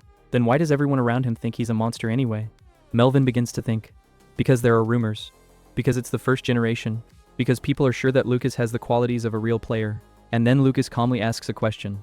If only it were true. Why haven't I been arrested yet? Melvin begins to short-circuit. He's almost coming up with an explanation, but suddenly she remembers. Wait a minute, you don't know how to use magic at all. Lucas just smiles. Who says I can't? And then the real show begins. Our guy pulls out a wand. He touches the table lightly, and a blinding white light flashes around. A gust of wind covers the room. Melvin instinctively covers his face with his hands. When the light disappears, he just sits there with his mouth open. This? Divine power? I could not even imagine that a man whom the whole country suspects of having links with pleroma would turn out to possess the power of light. It's not a story anymore. It's some kind of spin-off that the screenwriter wrote after a sleepless night. Leo calmly confirms. Yes, Lucas really knows how to use divine power. The drug also connects and turns on the lights around itself. Like, look, there are 2 of us now. So stop hanging out. Melvin finally capitulates. This is the end of the quest. The system window immediately appears in front of Lucas's eyes. The task is completed. Gather 10 participants? There is. The next chapter is open. Our guy mentally exhales. I managed it literally an hour before the timer ended, and immediately begins to think about the next goal. The best part wasn't just the reward. Thanks to the persuasion skill, the favorability of the entire 7 rose dramatically. Even Melvin, who used to look at Lucas as a walking misunderstanding, now treats him quite normally. It turns out that the passive works as it should. The next day, the first meeting of the new club begins. Everyone comes in with a completely different mood. No ridicule. Conversely, everyone looks at Lucas with respect and interest. Meanwhile, our guy is already making plans much bigger than the school circle. He knows how the pleroma will act in the next 10 years. He may not remember every little thing, but he remembers the main events perfectly. Earlier, he had written everything down in a notebook. Now all that remains is to use this knowledge before the others. Of course, history has already begun to change. But Lucas is ready for that too. He's going to analyze every change like a detective. The main goal remains the same. It's not easy to prove your innocence to people and destroy the pleroma itself, and to do it so beautifully that his older brother would not have the opportunity to turn him into a villain again. The plan is as crazy as possible, but for some reason our guy has such plans all the time. He lays out the map on the table and begins the first meeting of his future organization. In fact, a team is being born that will turn the whole story around later. Lucas wakes up early the next morning. It's time to finally return to the special class. Otherwise, if you keep disappearing, the teachers will start asking too many questions. He opens the door and immediately meets the postman. He hands him a letter with the coat of arms of the Papal State. Our guy turns the envelope over and instantly recognizes the handwriting. Sender, Adrian Ascanian, his older brother. And judging by what this guy decided to write first, the next chapter promises to be very interesting. Is that really okay with you? After the morning meeting ended, Leo asked, finishing the rest of his tea. The drug addict, leaning back in his chair and having fun, looked at Leo and me and asked, "What's the matter? Something happened?" Lucas has a watchdog now. After these words, the narc's expression became serious. He set the chair down properly and raised an eyebrow. "What? Already? How did you find out?" He went to the post office and asked if a letter from his brother was lost. "What did you say?" Leo looked at me waiting for an answer. I took a last sip of my already cold tea and answered, "I just asked if it should come to me. Where do you get these tricks from?" Leo shook his head, brewing a fresh pot of tea and sitting down. It wasn't a particularly clever trick, but since Leo prefers to follow the rules to the letter, it was a question he would never think to ask. I just nodded. Unlike Leo, the drug addict seemed to find this approach funny and started laughing. "Haha, this is a really fast and easy method. So did you find out who it was?" "No, I need to find out. I didn't ask because they wouldn't tell me anyway." "Do you want me to find out?" "There's no need. To find out, I'll have to check each person individually. Level 2 insight is not omnipotent. It can only be used within the enemy's perception range, and it cannot reveal unknown events or dig deep. In addition, this is not a local, but an individual spell, so to determine the watchdog, you will need to meet with each person personally. If the ability had no limitations, I could ask for help, but since it consumes mental strength and causes headaches, it's not worth it." The narc nodded slowly, seemingly understanding. "Yes, it will be difficult. Maybe we should send a share to the post office?" "What would Pi do?" Leo asked, snorting with laughter. "He's smart, even if he can't read well." "What? He can talk." "I'm telling you because it's you, Leo." Leo looked at me in disbelief, as if doubting my sanity. I almost called the drug addict crazy, but I just smiled and answered, "Pi won't be able to get the records out of the drawers and find the right page, but thanks for your concern. I'll figure it out." "Yes, it won't be easy to send a share." Leo had an indescribable expression on his face as we continued to talk about Pi. After thinking for a while, the narc clapped his hands. Why not use mind manipulation magic? It's best to avoid using magic whenever possible, and keep its use to a minimum until it becomes absolutely necessary. Leo chuckled. "So you have a way to find out without using magic?" I nodded. "Exactly. Everything is simple. Just live a normal life without giving them any leverage. Get up in the morning, attend special classes diligently, go to lectures, have lunch in your room, return to other lectures, and eat in your room again without leaving." Skipping evening classes in a special class with Leo is a little alarming. I referred to the fact that I was unwell, and made it mandatory to visit only once a week. Leo, having become a second-year student, constantly went to the training ground, so it wouldn't have aroused too much suspicion if both of us sometimes missed the same classes. For 2-day meetings of the organization, I could just warp as usual. As long as I stick to this, no information will leak. The problem is with the people who come to me. I was scribbling in my notebook, half listening to the magic potion lesson. The professor, dressed in a robe, looked at the students and asked, "Who knows the connection between the Wittelsbach family and medicine before the discovery of magic?" Except for Leonard, the students laughed along with Leo. The professor paused, and then looked at me. "Let's listen to the only student who got the highest score on the written exam, Lucas Ascanian." I put down my pen, stood up, and answered with a smile. Before the advent of magic, there was no meaningful connection. That's right. I'm bringing this up because today we're going to study a potion developed by the Wittelsbach family. This is the first potion developed after the advent of magic, which revolutionized magical medicine and the history of potions. Situations like this, when I need to speak out, are very problematic. It is at this time that my changes are most noticeable. After the midterm exams, I was called more often. This applies not only to magic potions classes. Similar incidents occurred in all 7 subjects in which I scored top marks. Besides, Leo mentioned that students approached me out of curiosity. The student who greeted me in the special class yesterday was most likely one of them. Who knows how many more will come? And the watchdog will be watching me at this time. But I can't keep playing the role of Lucas the freshman just because one person is watching me. It will ruin my image again. My brother probably noticed my changes through the tabloid press or local newspapers. Well groomed, I communicate normally with others and so on. so there's no need to go back to my freshman behavior, but it's also not worth constantly informing my brother about my changes. I need to check it out today. I closed my notebook and concentrated on the lesson. I gathered up the students' notebooks and left the classroom. Even after the midterms, their records had to be collected. In any case, they need to maintain this level by the final exams. After dinner, I left the dorm and walked weekly to the library. From time to time, I stopped to turn my head and take in the surroundings. Since it was only 7 o'clock, there were still a lot of people outside. The students looked at me curiously when they saw me standing still, looking around, and then disappeared. After reading in the library for a long time, I hurried to leave about an hour before midnight. As expected, there were only a few people around by this time. I quickly scanned the surroundings and started walking rapidly from the main entrance of the library to the back door, and then ran straight to the path leading to the third academic building. Out of breath, I stopped to catch my breath, leaning on my knees, and then ran again with all my might. I stopped and looked back. There was no one on the street. I looked around and noticed that my shoelace was untied, tangled in my other leg. I sat down in the alley and tied my shoelaces. I also untied and retied the shoelace on the other shoe. It's time to create some delays. I stood up, stepped on a small rock on the ground, and took a step. Because it was night, or maybe because there were no people, even minor noises seemed loud. It's perfect to alert someone about my location. Around the corner was a park at the edge of the school. I picked up my pace and quickly turned in that direction. Then, as soon as the park came into view, I quickly turned back. Bang! Yeah, well, it's amazing how easily you got caught. It almost tears me to tears. To be honest, I didn't expect to be caught at this stage. I pinned my pursuer against the wall and tightened my grip. A man I had never seen before shook his head in confusion. What? You even used a silencing spell. Well done. Let go. He pulled his hand away. I pressed him against the wall again and asked quietly, Who are you? Who are you talking about? I'm asking, who sent you to act so stupidly? This guy wasn't the one who received my brother's letter. The one who received my brother's letter entrusted it to the student. My brother is not the type to act so casually. Although I arbitrarily used the term watchdog, my brother's letter probably did not include a single suggestion of surveillance. How could he risk betrayal by taking such a bold step? The letter to the recipient, like the one I received, will be full of warm words about caring for his younger brother. Among them may be a request to convey my well-being from time to time, given his concern for my health. Considering that I find my brother intimidating, it wouldn't be strange if someone asked about my well-being. My brother would have mentioned this to the recipient. The logic was reasonable. The recipient misunderstood the intent. He mistook a simple request to let me know how I was feeling for a hidden order to keep an eye on me. Of course, this is partly true, but there's a reason my brother didn't mention the surveillance explicitly. If someone wanted to analyze his words, they had to take it into account. My brother made a mistake this time. He chose the wrong person, revealing everything. It's time to think about what my brother wants. He needs to know the following.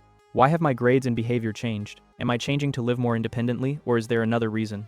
He needs to know the exact reason. If it's the former, then the system my brother has been building for 20 years may eventually collapse, so he needs to prepare immediately. Therefore, he considers the first possibility, but if he openly appoints a watchdog, it confirms his malicious intent towards me, suggesting the first possibility. In the end, the recipient chose a stupid path.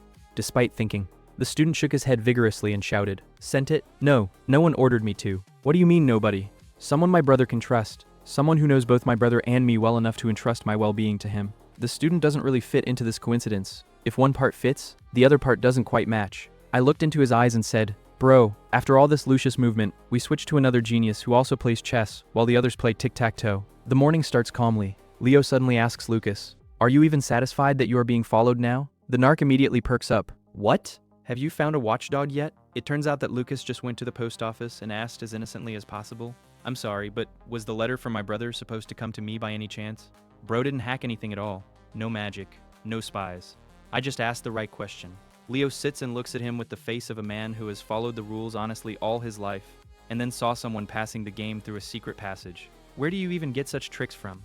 The drug generally laughs. "Ha, beautifully thought up." However, Lucas will never find out the recipient's name. The postal workers aren't that stupid. The narc immediately offers to use his ability. "Do you want me to figure it out myself?" But Lucas refuses, because his ability is not 100% cheating. To test a person, you first need to meet them in person. In other words, we will have to literally review half of the academy. Narc is already offering a completely insane option. "Then we'll send a share." Leo looks at him. And what will he do? The narc is absolutely serious in his response. He's smart. He can even talk. Leo is already losing track of where the joke ends. Lucas just smiles. "Thanks, but Pi won't be able to go through the mail archive. That's where the ideas end." And Lucas calmly declares, "I'll decide everything myself." Bro has already come up with a plan. The plan turns out to be as boring as possible at the same time, and as brilliant as possible. Lucas literally begins to live like the most exemplary student at the academy. Woke up, I went to classes, I ate, More classes. I ate again. He's sitting in the room. It doesn't go anywhere. No suspicious trips. No secret meetings. He even starts skipping evening workouts with Leo on the pretext of feeling unwell. If he's really being watched, then the observer literally starts watching the most boring reality show in history. How Lucas reads a book for 20 minutes. How Lucas eats soup. How Lucas reads the book again. This is the content, but there is one problem. Lucas himself has changed. After the midterm exams, the teachers constantly call him to answer. Bro wrote the tests too well. Now it's getting harder to hide. The professor even says, "Except Leonard. Let Lucas answer." Our guy answers calmly. He hits the nail on the head, and he sits down again. There is no pathos. But that's exactly what my brother needs. Every time the watchdog sees, Lucas was different, more confident, more intelligent, more sociable, and it's dangerous, because the older brother will definitely be interested in the reason for such changes. Lucas understands this perfectly well, therefore he finally decides to calculate the observer. In the evening, the real hunt begins. After leaving the library, Lucas purposely leaves just before midnight. The street is already empty. Ideal conditions. He starts taking a strange route, then it stops, then he looks around, then suddenly turns off, then he starts running. Then suddenly he sits down to tie his shoelaces, and both of them, although only one came undone. Bro is deliberately stalling for time, creates moments when the pursuer must approach, then he steps on a rock. It makes noise on purpose, as if by accident. It's actually a real trap. Another twist, one more and, bang! In the next second, Lucas had already slammed some guy into the wall. The mousetrap snapped shut. The pursuer didn't even have time to understand anything. Lucas holds him calmly with one hand, and he also notices, I even used a silencing spell. Not bad. The guy starts to panic. Let me go. But our guy just pushes him harder against the wall. Who sent you? He immediately begins to deny it. But then Lucas turns on his signature deductive combos. He understands one thing instantly. This guy is not the person who received the letter from his brother. He's acting too dumb. Big brother would never directly order someone to keep an eye on. No. He would have written the sweetest letter possible. Something like, "Please tell me sometimes how my little brother is doing." It looks like an ordinary concern. But an intelligent person will understand the hidden meaning. Except that, the recipient of the letter turned out to be too proactive. He decided that it was necessary not just to tell the news sometimes, but to arrange a full-fledged surveillance. And he's already hired a student himself. Lucas just sighs inwardly. Brother, you chose the wrong person this time. Then he starts putting the puzzle together further. If the student does not act by himself, means he was ordered by someone higher up, someone who knows both Lucas and his brother. And then Lucas smiles calmly. It's the professor, isn't it? Did one of the teachers in the second building ask you to keep an eye on me? And here it is. The guy turns white instantly, without a single confession, without a single word. The face itself gives him away. Bro figured out the whole chain in just a few minutes, just by watching the person's reaction. True detective mode is turned on to the maximum. Lucas is literally setting up a real counterintelligence operation. Bro figures out the tale, pins the poor guy against the wall, and immediately goes all in. Well, tell me, which professor ordered you to run after me? The student breaks down at first, pretending that he doesn't know anything, but Lucas presses so confidently, as if he has already read the script of the whole scene. As a result, the man gives up and shouts the name, Professor Trout. And that's where our guy puts the puzzle together. It turns out that Trout is an old man of the Ascanian family. He knows about the contract with the royal family and that Lucas needs to be kept away from the Pleroma. But he didn't understand his older brother's letter that way at all. Instead of the usual request to keep an eye on Junior, he saw a secret NSA-level mission. In short, he came up with a special operation for himself. Lucas, instead of starting a fight, suddenly lets the student go. He freezes altogether. The guy literally expected to be interrogated with passion, and they thank him. But our guy has already calculated the game 10 moves ahead. He calmly explains that this student is not suitable for surveillance at all. He's from another faculty. He's always shooting up and only arouses suspicion. Tomorrow you will tell the professor that you need someone better. The student doesn't understand at all why the person being followed helps organize the surveillance himself. But because the real psychological solo leveling begins, Lucas uses mind control magic. Yes, that one. Bro gets a short migraine, but he rewrites the student's memory so carefully that he doesn't even suspect what happened. After that, Lucas immediately wakes him up with holy power, as if nothing had happened. The poor guy wakes up in complete shock. The last thing he remembers is Lucas turning around. Now he's facing an absolutely calm guy. The student begins to justify himself. I wasn't watching. I just wanted to talk. And Lucas immediately plays along. Now the play begins especially for the older brother. The student asks if Lucas has really changed that much. Our guy is deliberately pretending to be slightly awkward. Like, yes, it's hard to communicate, you just have to try for the sake of grades. It is this information that the student will then take to the professor, not the truth. And the truth that Lucas wants to show. A true master of information warfare. The next day, the student comes to Professor Trout and reports the results. He says that Lucas hasn't changed much. All the rumors are greatly exaggerated. I just became a little more talkative. Why? Yes, because the family requires good grades. and participating in presentations made him start communicating with people. That is, there is no great awakening of the personality. An ordinary excellent student, Trout writes everything down carefully, every fact, every little thing. He even concludes that Lucas was simply cornered by his studies. This is what will then go to the older brother. Nicely. Very beautiful.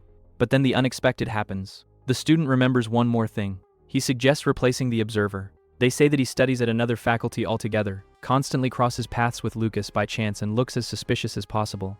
It's better to put someone from his special class. The professor agrees, and at that very moment he enters the office. A drug addict.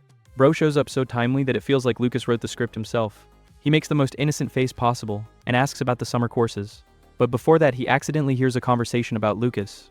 A coincidence? Sure, if you believe in coincidences. Later, the whole company gets back together. Pi happily announces the news. Now the narc will be watching Lucas. And that's exactly what Lucas wanted. Instead of a random student, a person from their own organization now becomes an observer. It turns out an ideal scheme. The narc will bring the professor only the information that Lucas himself allows to see, which means the older brother will also only see what he is allowed to see. Bro literally replaced the scout with his own man. Checkmate. After that, Lucas decides to check the main indicator of his life. He opens the system. The probability of changing your own destiny has increased again. 79%, plus another 1%. For some, it's a small thing. For Lucas, it's another step away from his own death. Our guy is genuinely smiling for the first time in a long time. The plan worked. But no one is going to relax. The weekend is coming and the organization is meeting earlier than usual. Lucas immediately assumes the role of commander. Stop just collecting information. It's time to analyze.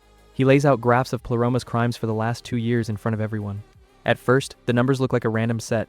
Then students begin to notice patterns. In winter, attacks, rituals, theft of corpses, desecration of graves, and all sorts of extremely creepy things take place. In short, it's like the developers of Halloween decided not to stop. In summer, a completely different story begins. Abductions, recruitment, propaganda, expansion of the organization. Leo quickly notices a pattern. Narc adds his thoughts. The rest start to build hypotheses. And Lucas just nods calmly. That's exactly what he was leading to. Now they are no longer just a group of students. They begin to think like a real analytical department, which takes apart the entire Pleroma system step by step.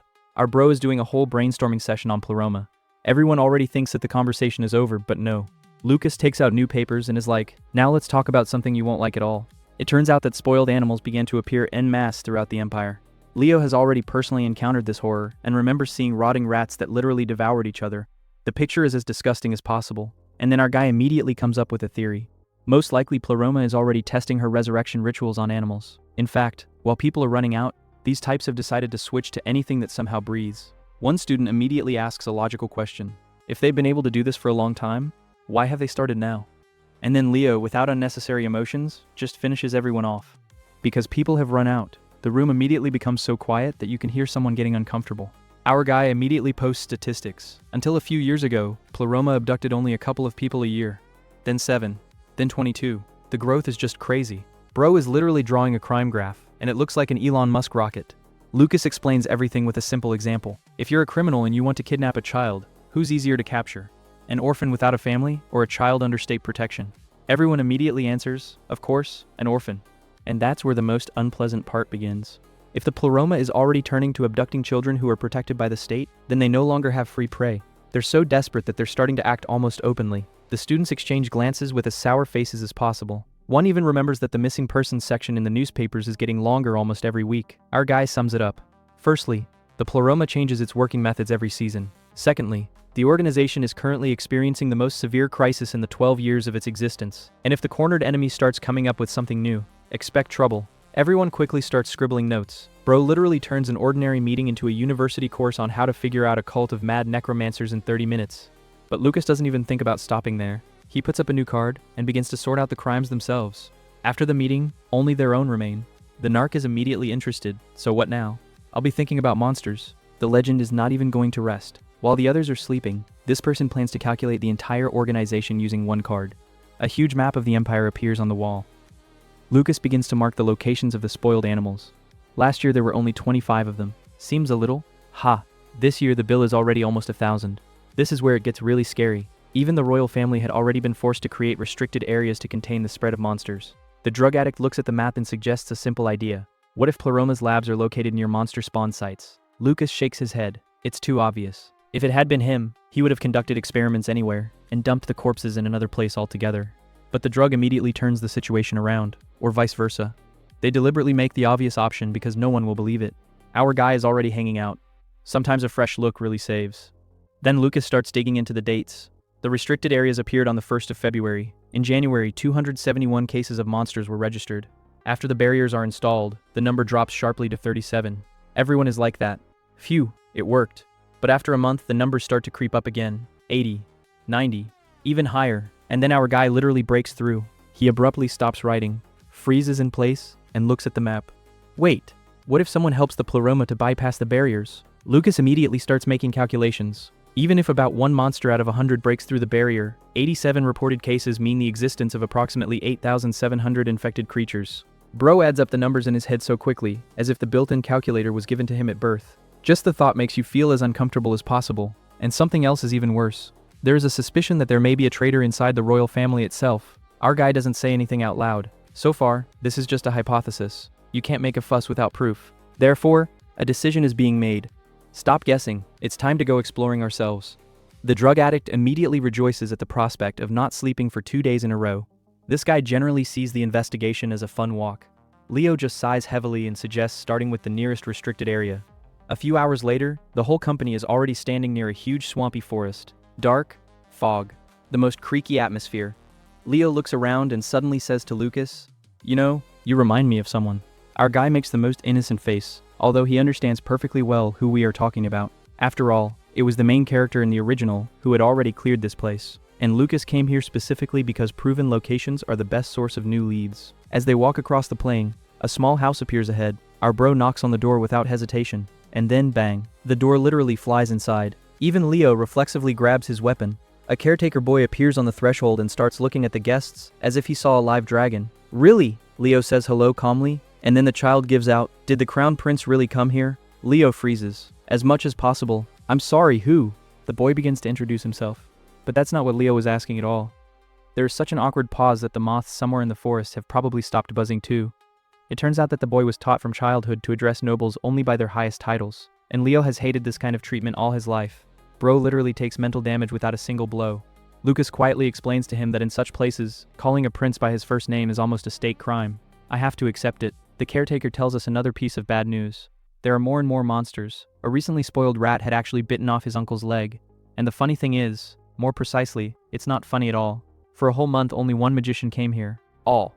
That was the end of the state's assistance. Leo listens to this with a face like he's already mentally writing a report for the entire empire. After receiving the magic quartz, the guys pass through the barrier. Lucas touches an invisible wall. The air begins to glow. The barrier opens. Inside, it seems calm at first. The forest is like a forest. But it's worth taking a few steps. A huge moth starts beating in Leo's face. He immediately turns out the light and speaks almost in a whisper. "Turn it off."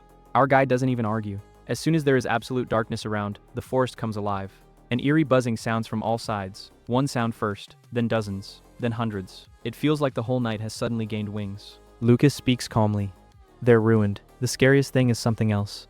Ordinary moths fly only to the light, and these ones are rushing even in complete darkness. That is, they hunt on purpose." Leo cuts through the air with one wave of his wand. The swarm crumbles to the ground, but there is no relief. Conversely, Lucas slowly surveys the forest, and he understands one very unpleasant thing. It was never mentioned in the novel that Pleroma was experimenting on insects, which means they found something completely new. Our guy silently gets down on one knee and begins to study the ground carefully. It looks like the real investigation is just beginning. Our guy doesn't waste any time at all. He sits down on the ground, fills his gloves with magic, and places his palms directly on the moist soil. Nothing at first.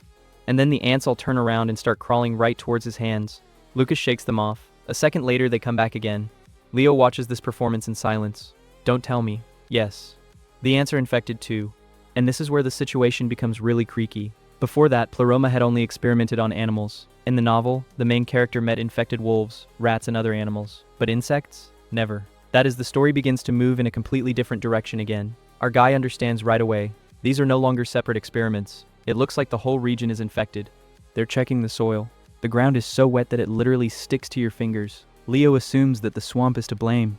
Lucas just nods. That's where they go. On the way, they are met by spoiled rats.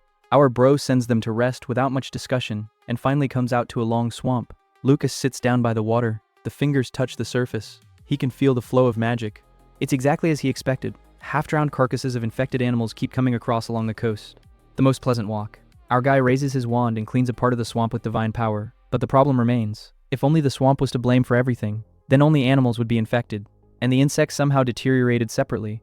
Bro understands one unpleasant thing. The novel is changing again, and it's changing faster than we'd like. You can't find more information here. Let's go back. Leo is surprised. Already? But Lucas had already put the puzzle together. If infected animals sometimes pass through the barrier, insects can certainly do that. So you need to look among people already. After returning to the caretaker, our guy begins the real interrogation. Has anything strange happened in the last month? Unusual illnesses? Bites? Insects? Any little things? The caretaker thinks for a long time. Then she remembers. Mosquitoes. In autumn. In the very north of the empire, where it's almost winter, and for some reason they still bite, and they itch more than the summer ones. As suspicious as possible. There are no other leads. Lucas is about to leave, and then the door opens abruptly. People in uniform enter the room. Everyone lines up in a row and bows. Welcome, Your Highness. Leo is mentally dying. Bro dislikes all this pathos so much that he would love to go fight monsters again now. It turns out that the local Baron's people found out about the arrival.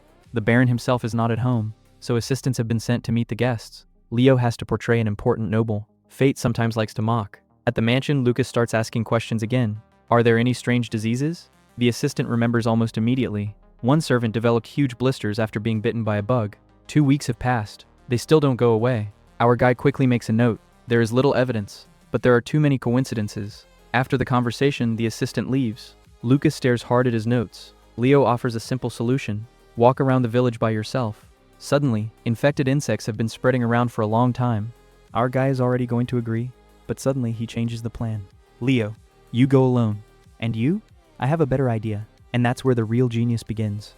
Lucas puts on a new identity. He's not a servant anymore, not a hunter, and the mysterious Sir Nicholas. He occupies a room in an old monastery, which has long been turned into a school. However, at first they give him a huge hall. It looks like the Magic World Championship finals are going to be held here right now. Our guy claps his hands. The echo walks around the room for about 10 seconds. No. Excuse me? I need a regular audience. The Baron's assistant is almost crying. He was obviously counting on beautiful photographs for the newspapers. But Lucas doesn't really care. In a few minutes, the real reception of residents begins. People come in one by one. For locals, the use of divine power is almost a real miracle. The first old man actually folds his hands and thanks Lucas as if he were a saint. Our bro is hanging out a bit, then he just nods. Well, okay. So be it. He starts purifying people one by one. Dozens, then dozens more. More than 100 people pass through his hands. After the first 50, Lucas takes a short break. There are only a few interesting cases so far. A tick bite, a few bites from strange mosquitoes. After that, everyone's skin turned bluish-purple for a short time. Suspiciously, but not enough. He's already going to continue, and then a young father walks in with a baby in his arms. This is where it gets too much fun. The baby looks terrible. The skin is gray-blue. The joints are covered with ulcers. Doctors haven't been able to do anything for a week. Magical healing is too expensive. The last hope remains. Our guy carefully infuses divine power into the child. At first, one hand gradually returns to its normal color. Then another one. The infected magic is literally starting to recede. Lucas deliberately acts slowly to understand the nature of the disease, and only after a long cleaning completely destroys the contamination. The young father almost falls to his knees. Thank you so much. But that's not what Lucas is interested in right now. Were there any mosquitoes? Yes. That's it. One more confirmation. It turns out that the mosquitoes somehow survived the cold. Residents even tried to clear the stream, to no avail. There were no fewer insects. It was after that that people started experiencing strange symptoms. Our guy is smiling quietly, not because the situation is funny, but because I finally understood the scale of the problem. Before that, he had thought that the pleroma was just spreading residual infected magic, but now everything looks much scarier. What if they've learned to use insects as living syringes? Imagine, a mosquito bites a person. He introduces experimental magic along with the blood, and the disease begins to spread by itself. Bro is literally witnessing the birth of a magical biological weapon. If this technology really works, the pleroma will be able to infect entire regions without a single open attack. The Empire won't even realize when it's lost.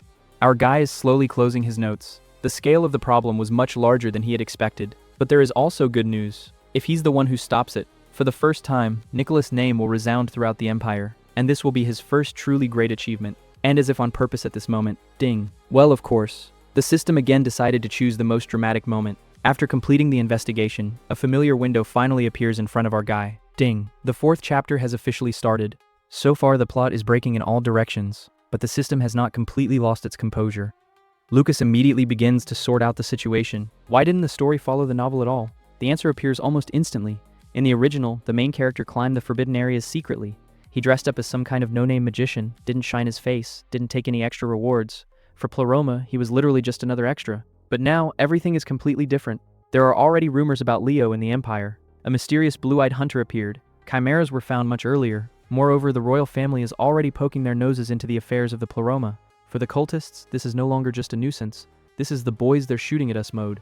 So they start changing their plans. Which means, if Lucas can stop them now, the reward will be cosmic. He's already going to take a break. But the door opens abruptly. Leo comes in without knocking. There's a whole stack of newspapers in his hands. Did you see that?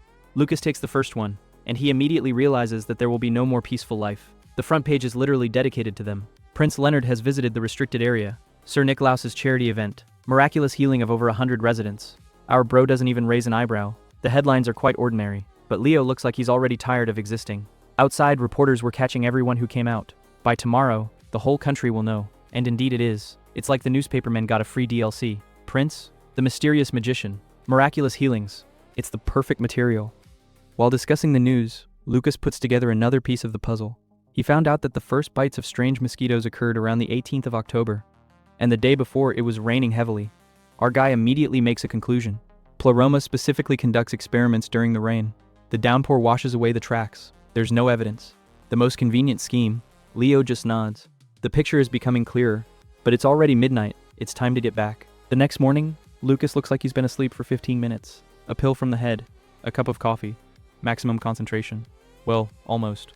Because the whole class is discussing only one topic. Leo, is this true? Have you been catching monsters again? Who exactly is this Nicholas? Our guy is calmly sitting at a book and pretending that he doesn't understand who he's talking about at all, although they are literally discussing him. It feels as strange as possible. The drug is also included in the performance. Nicholas? You never know if Nicholas exists. Bro is lying so confidently as if he was born an actor. But the real surprise arrives later. Someone is asking, is he even using magic legally? And then Leo answers quite calmly.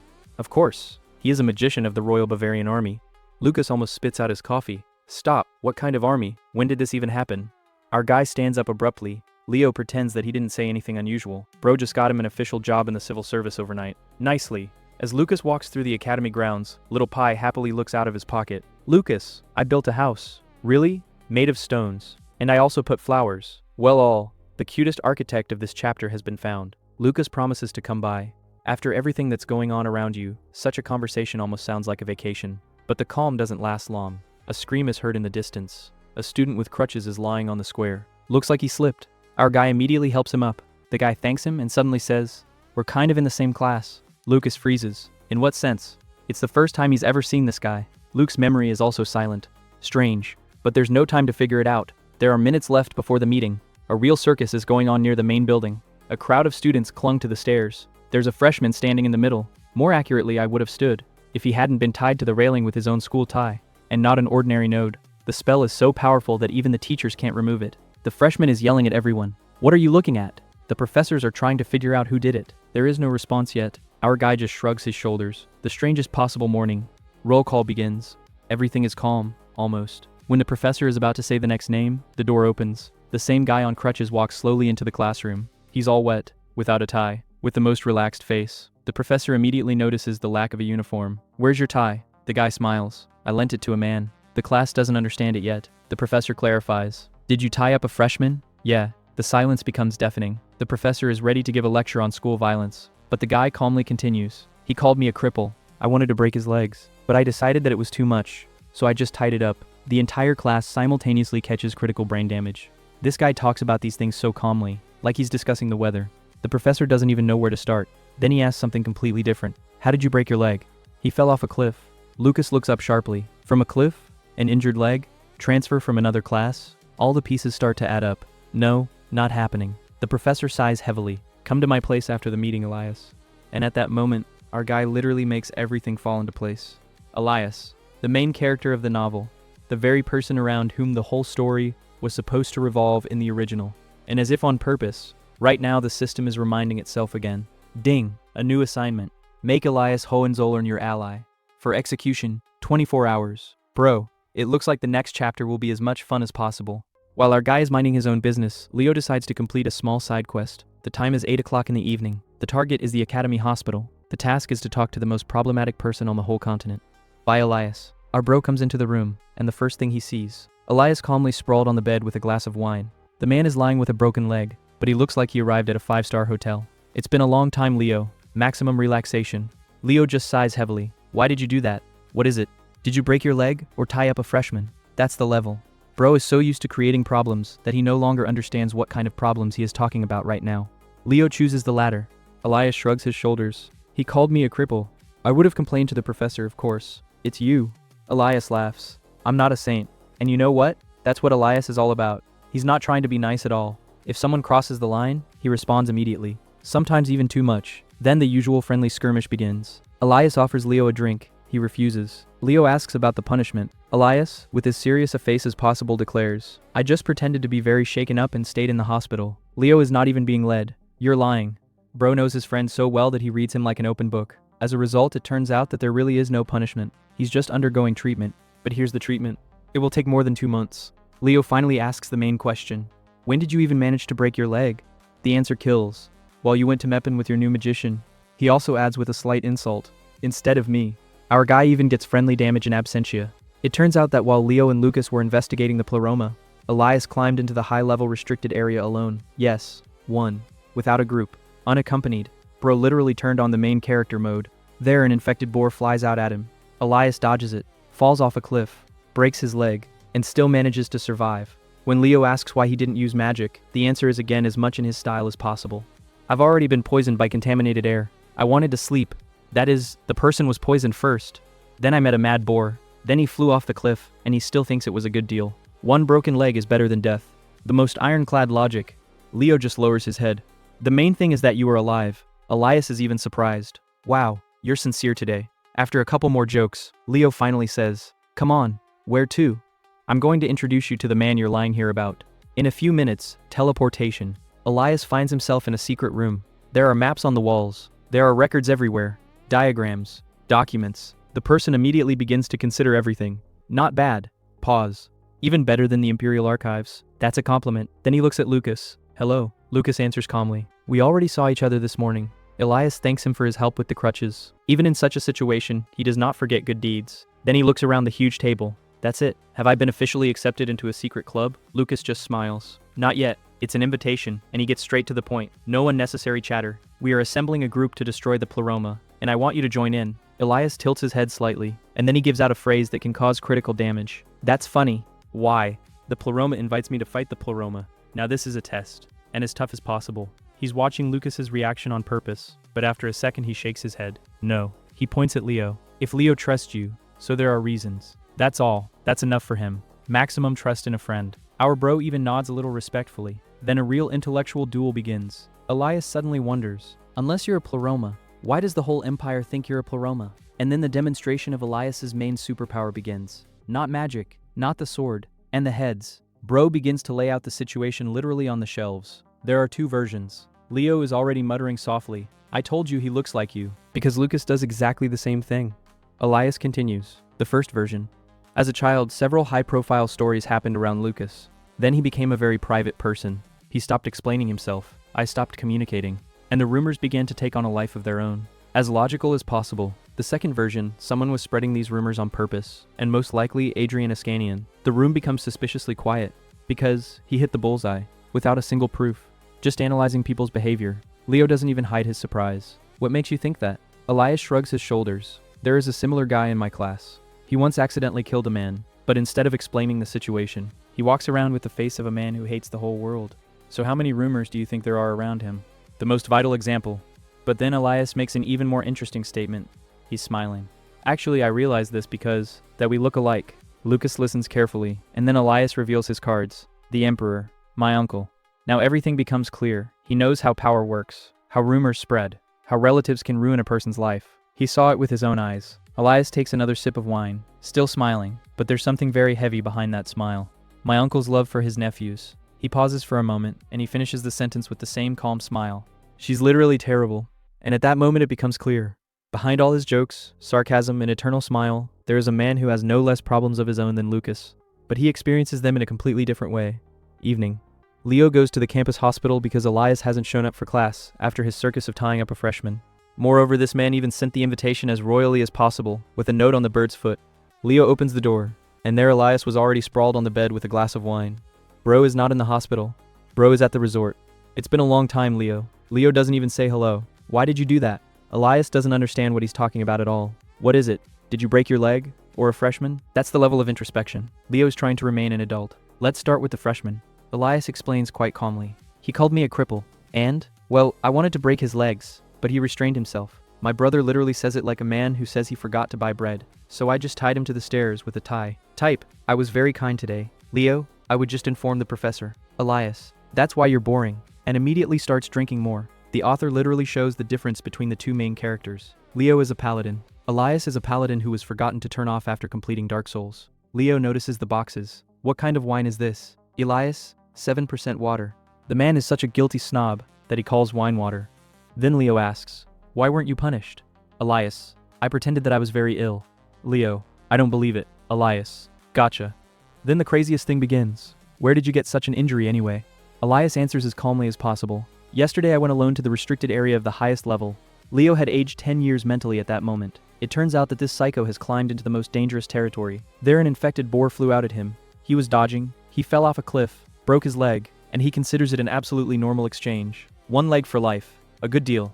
Bro really considers HP as a resource. Leo is already clutching his head. Why didn't you use magic? I was sleepy. Why? Poisoned by contaminated air. But he managed to use magic. Well, I didn't want to die. The logic is ironclad. Then it turns out that he did not receive normal treatment because he had no money. The heir of the imperial blood. Without money. The imperial family. We are great rulers. Also the imperial family. A nephew? Let him do it himself somehow. Then Leo says, I'll introduce you to the magician I hired. Elias is immediately interested. And after a while, teleports to Lucas's secret base. Comes in, he's looking around. Cards, documents, strategic schemes, secret rooms. Elias is like that right away. Wow. Even the archives of the Empire look worse. Lucas is inside. Thank you. Then he gets to know Lucas properly, for the first time. Thanks for helping me up this morning. Lucas nods. Then he gets straight to the point. We are creating an organization against Pleroma. I want you to join me. Elias doesn't blink at all. That's funny. You're a Pleroma yourself. The beginning of negotiations. Lucas, do you really think so? Elias smiles. No. Because Leo is sitting next to me, and Leo is never friends with trash. This is probably the highest recommendation Leo is capable of giving anyone. But then the detective story begins. Elias begins to lay out Lucas's whole life in just a couple of minutes. Why does everyone think you're a Pleroma? There are 2 versions. Leo, it's already scary. The first version, Lucas himself behaved as suspiciously as possible. The second, someone was spreading rumors on purpose, and specifically, Adrian, Lucas and Leo at this moment. Did you put cameras in our house? No, just Elias. Human is an embedded chat GPT with a deduction mode. When Leo asks, what makes you think that? Elias answers very simply, because I saw a similar person. If a person walks around with a gloomy face after a tragedy and does not explain anything, rumors start to live on their own. It's brilliant. Then Lucas lays out his cards. I've been bullied by my own brother since childhood, and he gets real poison. Elias takes the bottle, watching, laughs. Well, it's not even a family conflict anymore. This is a full-fledged application for a criminal case. After that, Lucas finally admits honestly, I need to destroy the Pleroma, because this way I will destroy the lie that my brother has created. Elias suddenly begins to respect such honesty. Good. Although the motives are not perfect, but you have a reason to move forward. And then Elias comes up with one of his best phrases. If 10 people want to do good, 7 will surrender. It's very much his style. A person does not believe in beautiful speeches at all, only in the result. Whereupon Lucas suddenly replies, but you are one of the remaining 3, and it's not flattery at all. He literally read the novel for 10 years. He knows how crazy Elias is, and how much of a good person he is.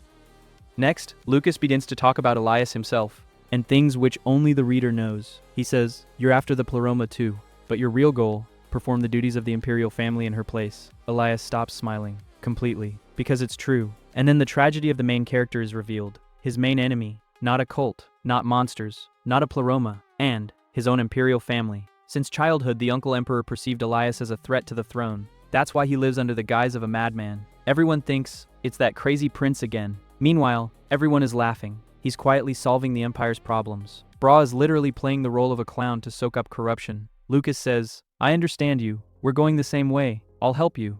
After a long pause, Elias smiles. Good. I will work with you, Luke. And that's where Lucas hung up, because only 2 people used to call him Luca, brother, and the main character of the novel. To the reader, it's just a nickname. For Lucas, it's like the past has suddenly become the present. He understands. Yes, it's really the same Elias. The same man he had been reading in a novel for 10 years. And for the first time he smiles absolutely sincerely. Welcome Ali, all. The two protagonists have just exchanged nicknames. Friendship level is plus 100. The system immediately explodes with notifications. The task is completed. Elias became an ally. Lucas opens the status immediately. Favorability, plus 2. And he's like that. After the constant cons, even a deuce seems like a godsend, but the characteristics are just crazy. Health is a monster, magic is a monster, luck is a monster, and the most interesting feature, the eternal protagonist. Bro literally got the passive main character. It couldn't be fairer. The entire research group gathers a little later. Elias looks at the number of people. Are there 13 of us already? There is such silence at the table. It was as if Sakuna had suddenly come to the school chess club. Everyone just stares at him. Narc is generally handsome. Comes in. He sees Elias. He immediately holds out his hand. Nice to meet you. Zero voltage. Zero panic. Maximum diplomacy. Elias immediately comes alive. Great guy. Leo on the side. He's been here for a month, and you skipped the first day. Then Elias picks up the investigation folder. He begins to read. After a few pages, he whistles. The quality is excellent. Who analyzed it? Everyone points at Lucas at the same time. Elias scrolls on. That's funny. This is almost the level of the Imperial family's materials. The whole table. What? Leo is also in shock. Wait a minute. How do you know the archives of the Imperial family? Elias doesn't even look up. I got in there once. Simply. Penetrated to the Imperial archives. I didn't steal it. I didn't hack it. He didn't explain. He just reports this fact as calmly as a person speaks. I went to the library yesterday, and in that moment, Lucas finally understands. Yes. Their secret organization now officially includes the real protagonist, and Pleroma will soon regret very much that she decided to exist at all. After Elias calmly admitted that he had once just penetrated the archives of the Imperial family, Leo looks at him. He looks at it again, and he's clearly trying to understand. Is this a joke, or is it time for him to stop being surprised? Elias calmly shrugs his shoulders. Type. Well, he got in, and got in. Lucas decides to change the subject urgently, until Leo started asking questions. How are you even alive? Eli, tell me what you saw in the restricted areas. And here it is. Elias wakes up. A person's eyes literally light up. Ooh, I've been wanting to discuss this with someone for a long time. Bro is looking forward to this conversation more than children are looking forward to the holidays. He grabs the map. He spreads it out. He takes a piece of graphite, and he starts drawing. And immediately in professor mode. The main problem, barriers. All. Elias begins to explain. Formally, there is 15 low-level zones, 5 average. But according to his calculations, actually it should be 8 low, 12 average. The room is immediately like this. Wait. And then the economics lecture begins. It is expensive to maintain a weak barrier. The average is 5 times more expensive. If you do everything properly, the government will have to spend some insane billions annually. Shortly, the empire saves money. On what? On that one. So that people don't get eaten by monsters. An excellent budget plan. But Elias says an even scarier thing. They don't even clean the barriers. That is, the pollution accumulates inside. Because of this, the zones are getting more dangerous. And then we have to put up even more expensive barriers. Bro literally describes the situation. We don't change the oil in the car and then wonder why the engine died. Melvin is trying to justify power. Maybe.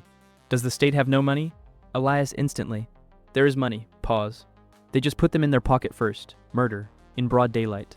And then he starts demolishing parliament. They passed the law about last names.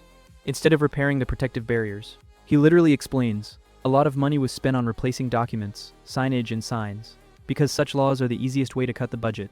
Leo is already automatic. Elias, because he knows, if we don't stop him now, the parliament will officially cease to exist in the next half hour. The funniest thing, Lucas sits and enjoys himself, because he was reading a novel, and he knows. Elias will really force the entire empire to change the barrier maintenance system later. The man literally spoiled his own political career. Then Lucas asks, what zones have you been in? Elias begins to enumerate. Almost all are low. Almost all the others. I even went to a high-level one. Exactly there, where he broke his leg. So, for him it's just another route point. Then Leo casually throws. By the way, there were infected insects in Mapin. Elias immediately stops smiling. What? The room freezes too. Insects? Does this even happen? Elias immediately starts scrolling through all his expeditions. 14 zones, 0 infected insects. And then he understands. Mepin is an exception. And the exceptions, the most dangerous ones. And that's where Lucas gets his trump card. I think so. Restricted areas are used as laboratories. Silence. Absolutely. That's the feeling. It's like someone just discovered a new physics. One student can't stand it at all. Lucas, it feels like I've just heard something very scary. Elias is the same, conversely. He starts to smile. And with the smile of the main character, who has just put together the last piece of the puzzle. It's beautiful. Barriers were created to protect people. He pauses. And as a result, they became perfect walls for secret experiments. Bro literally turned the whole system inside out in 3 seconds. But then he asks the right question. Good. Then how does the pleroma constantly get inside? Lucas answers calmly. And if, were they there before the barriers appeared? Or do they have any old passageways? Melvin looks like this at this moment. It's like I've personally seen the end of the world. Elias smiles slowly. That means there is a traitor in the government. Elias immediately corrects himself. Even if it's not the imperial family itself, then someone is very high up, because otherwise, no one could have used the barrier system so well. Leo takes out the documents. That's why they love him. While the others are building theories, this man has already dug up a list of suspects. Here are the people who actively promoted the construction of barriers, and the list of surnames begins. Elias is listening. He nods, and after each name he mentally adds, also suspicious. When he hears about the federal committee, he doesn't hold back at all. Typical tax eaters. Leo had already stopped reacting. What's the point? It's impossible to stop anyway. Lucas meanwhile is smiling, because the plan is working. Now he has Leo, Elias, a drug addict, and a huge conspiracy theory. It remains only to prove it. After the meeting, jump to Meppen. The Baron is holding an official ceremony. Journalists, the photographers, flashes, applause. The Baron presents Leo and Nicholas with plaques of thanks. Leo smiles, posing, answers the questions, and immediately teleports back. Because school is more important. That's discipline, but the real fun starts in the morning. So far, everyone thinks that Lucas came quietly from Meppen. Actually, he has a can of infected mosquitoes in his bag. Bra goes to biohazard classes. He puts the jar on the table. Elias immediately, ooh, they're beautiful. This is the only person who has seen infected mosquitoes, and he said, they're beautiful. Melvin is the same. He's practically dying. Lucas, why? You brought this? Lucas answers calmly. We will breed mosquitoes. Melvin at this moment, a man was literally mentally hit by a truck. Why? Why breed? Lucas responds with the same expression on his face with which people usually say, I need to buy bread. Because we need to prepare a new bill. This is Lucas. An ordinary person will see an infected mosquito and say, that's great. Now it is possible to conduct research, collect evidence, write a law, push through parliament, and legally destroy the pleroma. Bro doesn't play checkers. He plays chess, Go, and civilization at the same time. Lucas and his team continue to investigate, and Elias finally reveals himself in all his glory. Elias is like, anyway, the problem isn't the monsters at all. The problem is the barriers. All at once. What? He unfolds the map, takes a piece of graphite, and literally begins auditing the entire empire. Here the barrier is weak. Here too. And here. In general, half of these zones should have been at an average level long ago. And then the financial scolding begins. It turns out that barriers cost some crazy money. The lowest level is millions every day. The average is several times more expensive. And the state, instead of properly servicing dangerous territories, stupidly saves money. Elias literally looks at the map and is like, they don't even clean the inside of the barriers. Because of this, the infection has been accumulating for years. Then we have to put up even more expensive barriers. Shortly, literally utilities, only if monsters were piling up inside instead of garbage. Melvin is still trying to defend the government. Maybe, don't have enough money? Elias doesn't even let him finish. There's plenty of money, pause. It's just that officials fill their own pockets first. And then the political freestyle begins. He remembers some absolutely useless law about surnames, which cost the state a lot of money. We found a budget for this nonsense, but not for the safety of people. Leo is already sitting with the face of a man who is waiting every second for someone to open the door and arrest Elias for treason. And Lucas is really getting high, because he had already read all this in the novel, and he realizes that Elias is telling the truth. Then the conversation turns back to infection. Lucas asks, Ali, what restricted areas have you been in? He calmly replies, almost all of them. Have you seen infected insects? Elias immediately becomes serious. No. Everyone falls silent too, because this is very bad news. Even if a person who has traveled almost the entire empire has never seen such a thing, means Meppen is not an accident. Lucas lays out his main theory. What if the restricted areas are used as laboratories? Everyone freezes. Elias literally stops breathing. Then he starts going over everything quickly in his head, and after a couple of seconds he says, damn it, it's perfect. He understands the whole scheme instantly. Barriers that are supposed to protect people, in fact, experiments can protect you, bro. This is no longer a conspiracy theory. This is a theory on a national scale. Then a new question arises. But how does the pleroma get inside the barriers at all? Lucas calmly replies, what if the passageways were there before the barriers were installed? Elias stares at him for a few seconds. Then he grins. That means there is a traitor in the government. Like that. For one phrase, they already suspect the top of the state. Leo takes out the documents. He has already found out who promoted the installation of barriers. And the real investigation begins. Last name after last name. Who voted for? Who is against? Who abstained? Elias comments on everyone like he's watching a political talk show. This thief? This one is also a thief. This one is completely useless. Leo doesn't even react anymore. Used to. Then they come back to Meppen. The Baron presents Leo and Nicholas with plaques of thanks. Journalists are blinding everyone with flashes. Photo. Interview. Applause. Shortly, Nicholas officially becomes a local celebrity, but Lucas is interested in something else entirely. While everyone is smiling in front of the cameras, he was running through the woods this morning, caught at mosquitoes. Yes, the main character literally brings a jar of infected mosquitoes. He puts it on the table. Elias is like that right away. Ooh, beautiful. Melvin is already mentally leaving the chat at this moment. He looks at the jar as if Sukuna himself is inside. Lucas speaks absolutely calmly. We will breed mosquitoes. Melvin, what? This guy now looks like a teacher told him to do a plague lab, but Lucas is unfazed. We need a new law. That's the level of training. Most people write petitions. Lucas grows biological weapons first. Then the bureaucratic hell begins. They send mosquitoes to a research company. The company says, there will be a report in 5 weeks. Elias immediately jumps up. People will die sooner. Double the budget. Leo is already preparing to hear some cosmic sum, and Elias is writing a telegram. Pay an additional 20,000? Leo freezes. You said double it. Elias answers absolutely seriously. It is necessary to bargain with a small amount. Bro literally lives by the laws of the Eastern market. In the end, we haggled for 40,000. The study is ready in 3 days, and the results, as terrible as possible. The third generation of infected mosquitoes becomes 5 times stronger than the first. They are experiencing frost. They infect laboratory animals. Shortly, if it gets out, the empire is over. They immediately send a report to the Imperial Security Bureau. The answer comes almost instantly. The envelope. They didn't even open it. Elias just grins. I told you, a typical bureaucratic ultimatum. We will not read your problems. Then the team moves on to the next stage. Letters. They send materials to about 60 members of the Federal Council. The answer comes, and it's so bureaucratic that you want to scream. We're worried. We will definitely consider it. Maybe. Through 6 months. 6 months. When in a month the mosquitoes will turn the region into a horror movie. Lucas isn't surprised at all, because that's exactly what happened in the original novel.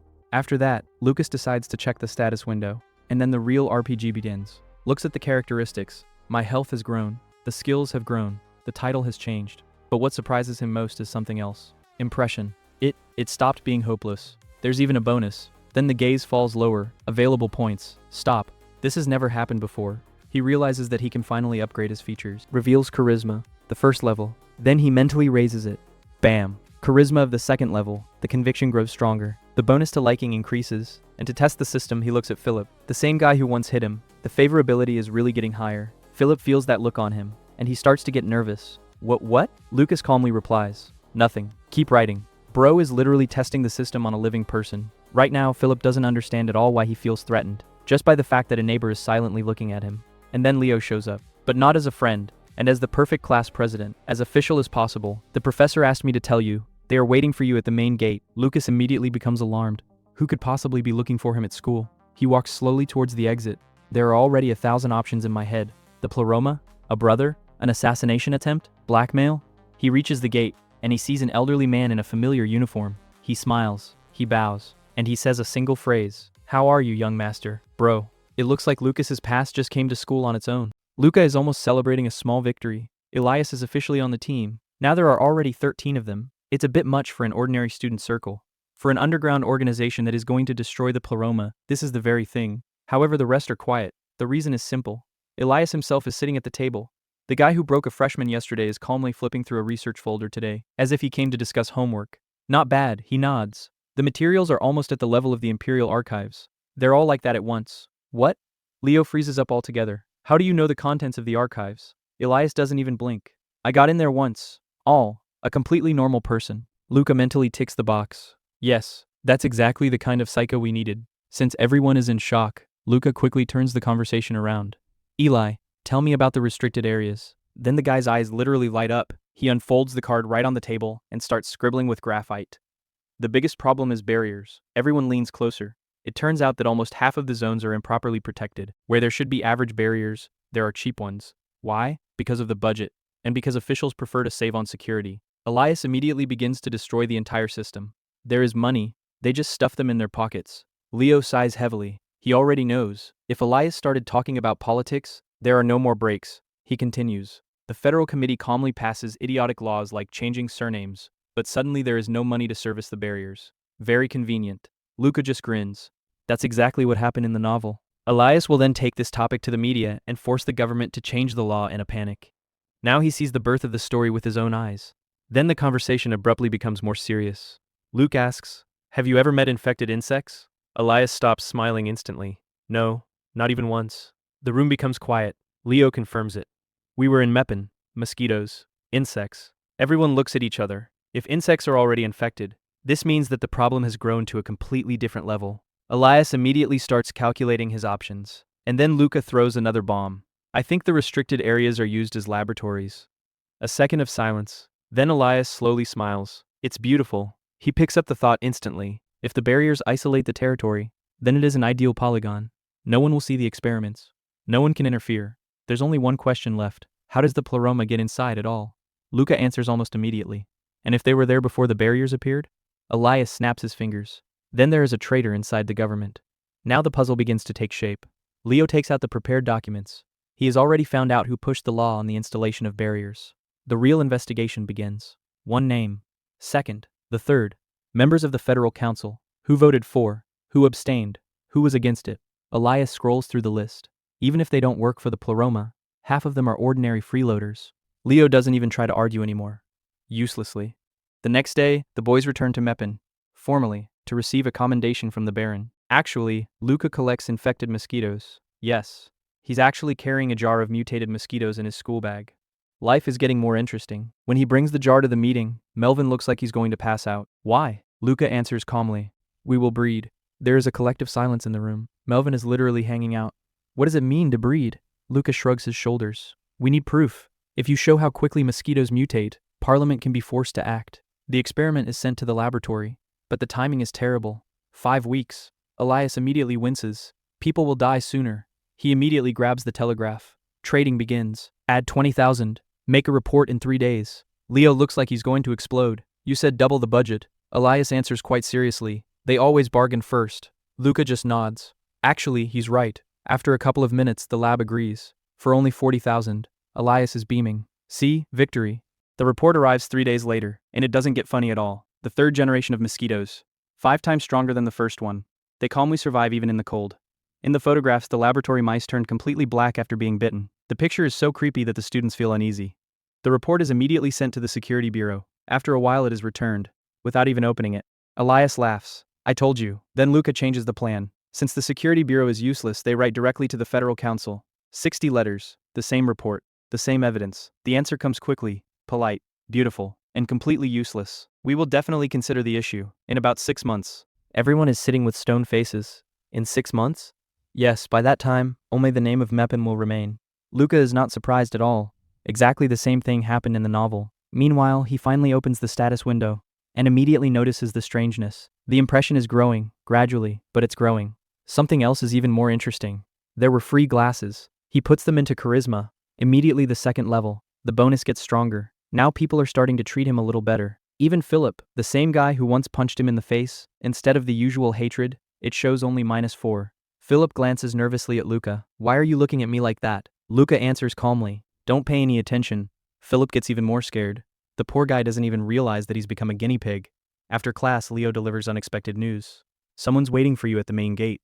Luca immediately tenses up. Who? No one should be looking for him. When he comes out, he sees the elderly manager of the Ascanian family, the same man who has served the Duke for decades. And he's holding a familiar black box in his hands. Luca understands immediately. This visit did not bring anything good. To be continued. Lucas finally gets Elias into his secret team, and now the fun begins. Elias begins to scold the entire Imperial system from the doorstep. He claims that the problem is not the monsters at all, but the barriers that surround the restricted areas. According to him, half of the barriers have long failed to meet the real threat. Many areas have long required enhanced protection, but no one does this. Why? Because of the money.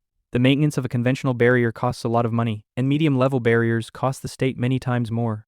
Instead of strengthening protection, officials are saving the budget and pretending that everything is fine. But the problem doesn't end there. Elias explains one more thing. Barriers need to be cleaned from the inside regularly. If this is not done, infection accumulates inside, and even a safe area gradually turns into a dangerous one. That is, they create the problem themselves, and then wonder why things are getting worse. Literally a classic scheme. Melvin is trying to justify power. Maybe. They just don't have the money? Elias just grins. There's plenty of money. They just fill their own pockets first. And then the real political meat begins. He recalls how the parliament calmly spent huge sums on absolutely useless reforms, like changing the family name system, while people's safety remained without funding. In fact, there is money for new plates. To protect people. Sorry, the budget is over. Leo is already habitually clutching his head. Elias. but he's not going to slow down at all. He bluntly calls Parliament a bunch of loafers and suggests dealing not only with the pleroma but also with the state apparatus itself. After that, Lucas asks the main question: what restricted areas have you been in? And it turns out that Elias has practically bypassed the entire empire. All low-level zones, a few average ones. He even ventured into a high-level territory where his boar successfully broke his leg. Leo remembers Meppen. There were infected insects. The room immediately becomes quiet. Insects? Elias abruptly stops smiling. This has never happened before. Generally, he had personally examined 14 zones and had never seen anything like it. Means this is something new. And this is where Lucas lays out his real theory. I'm thinking, the restricted areas are used as huge experimental ranges. The whole room freezes. Someone doesn't even immediately realize what they've just heard. Elias is silent for a few seconds. Then he begins to put the picture together. Barriers, isolated territories, monsters, no external control. He smiles slowly. If I were a pleroma, that's exactly what I would do. But the main question remains, how do they even get through the barriers? After all, any outsider should immediately cause an alarm. Lucas answers calmly. And if they were there before the barriers were installed, or were there secret passages from the beginning? Elias immediately continues the thought. That means there's a traitor inside the government, or someone is sitting so high up that he himself pushed through the construction of these barriers. It turns out an ideal scheme. First, they convince everyone that people need protection. They build barriers, and then they get completely closed territories where they can quietly grow all kinds of evil spirits for years. Bro literally lays out the conspiracy of the state in 5 minutes. After that, Leo lays out the documents. He has already managed to find out who exactly promoted the law on the construction of barriers. A long list of officials. Some voted in favor, others abstained. Still others were against it solely because the construction was too expensive for the budget. Elias looks at the list and ruthlessly comments on each one. These people steal. These people steal according to a different scheme. In short, there's no one to trust there at all. Then he asks Lucas. And then what? The next day, Leo and Lucas return to Meppen. The Baron holds an official ceremony of gratitude, journalists take pictures of the heroes, everyone smiles.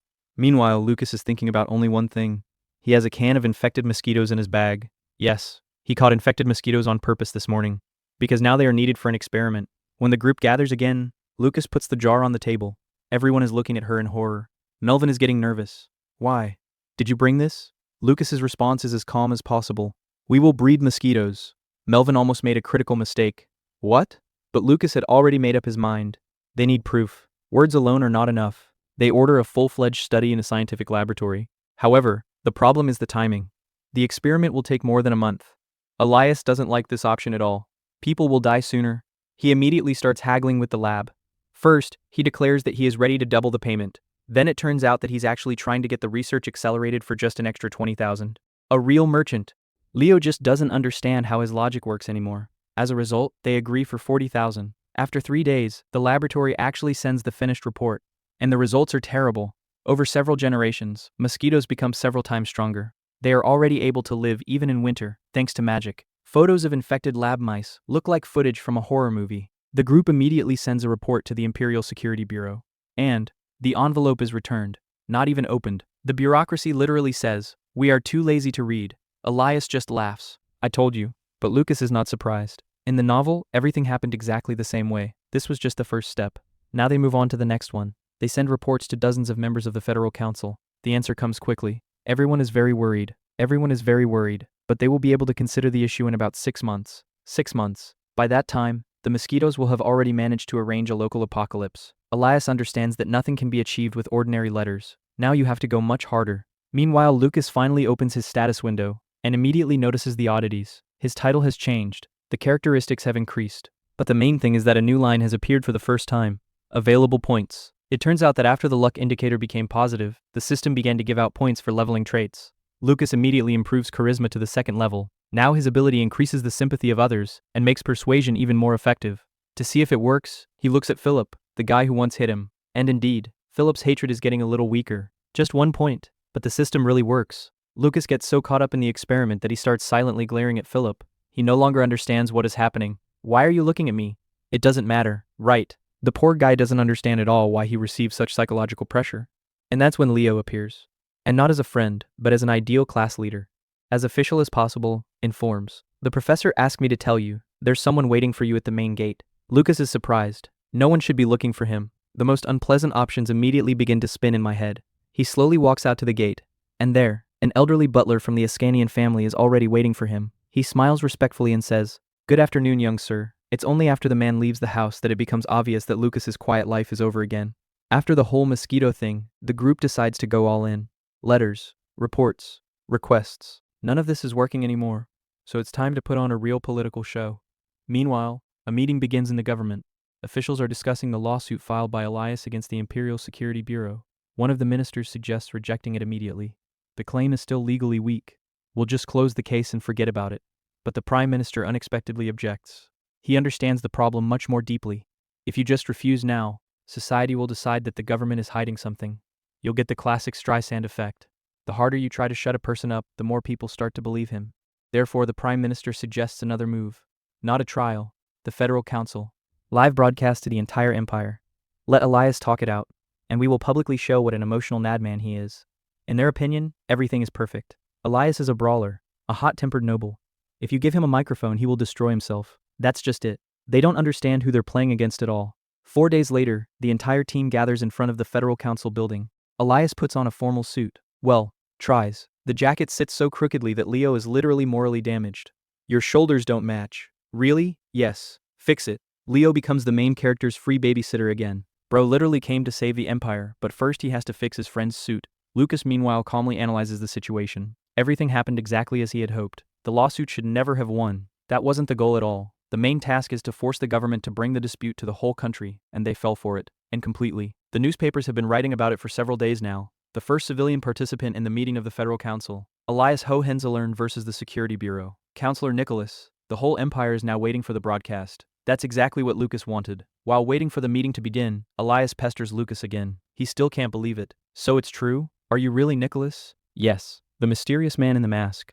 Lucas has already confirmed this 50 times. I even had to show my mask. And after that, Elias's attitude changes dramatically. His respect for Lucas immediately jumps. It turns out that he appreciated the mysterious Nicholas much more than Lucas himself. Take off the mask again. No. Please. No. The main character behaves like a child who has been shown a new trick. At this moment, an employee of the Federal Council informs. There are 30 minutes left before the broadcast starts. Elias answers as lazily as possible. Good. Answer normally. Good. Not for me. Then they will. Leo just doesn't know how much longer he can take it. He tries to warn Elias again. Please, don't do anything. Elias smiles calmly. Of course, I'm not even going to hit anyone. For some reason, Leo doesn't calm down at all after such a promise. Because he knows, if Elias specifically clarifies that he is not going to beat anyone, so the other disaster options are still open. Lucas understands the risk too, but Elias is the perfect person right now. Any other politician must choose his words. Leo must look like an exemplary prince. Nicholas must maintain his authority. And here's Elias. He can do almost anything, because his image has been formed for a long time. Everyone thinks he's crazy, a brawler, an irresponsible noble, and that's why he's able to say things that no one else can afford. Sometimes the best diplomat is the person no one considers a diplomat. Just before the start, Lucas recalls the plan. You're doing the talking today. I'll just step in a few times. Elias smiles contentedly. Great. I like to argue.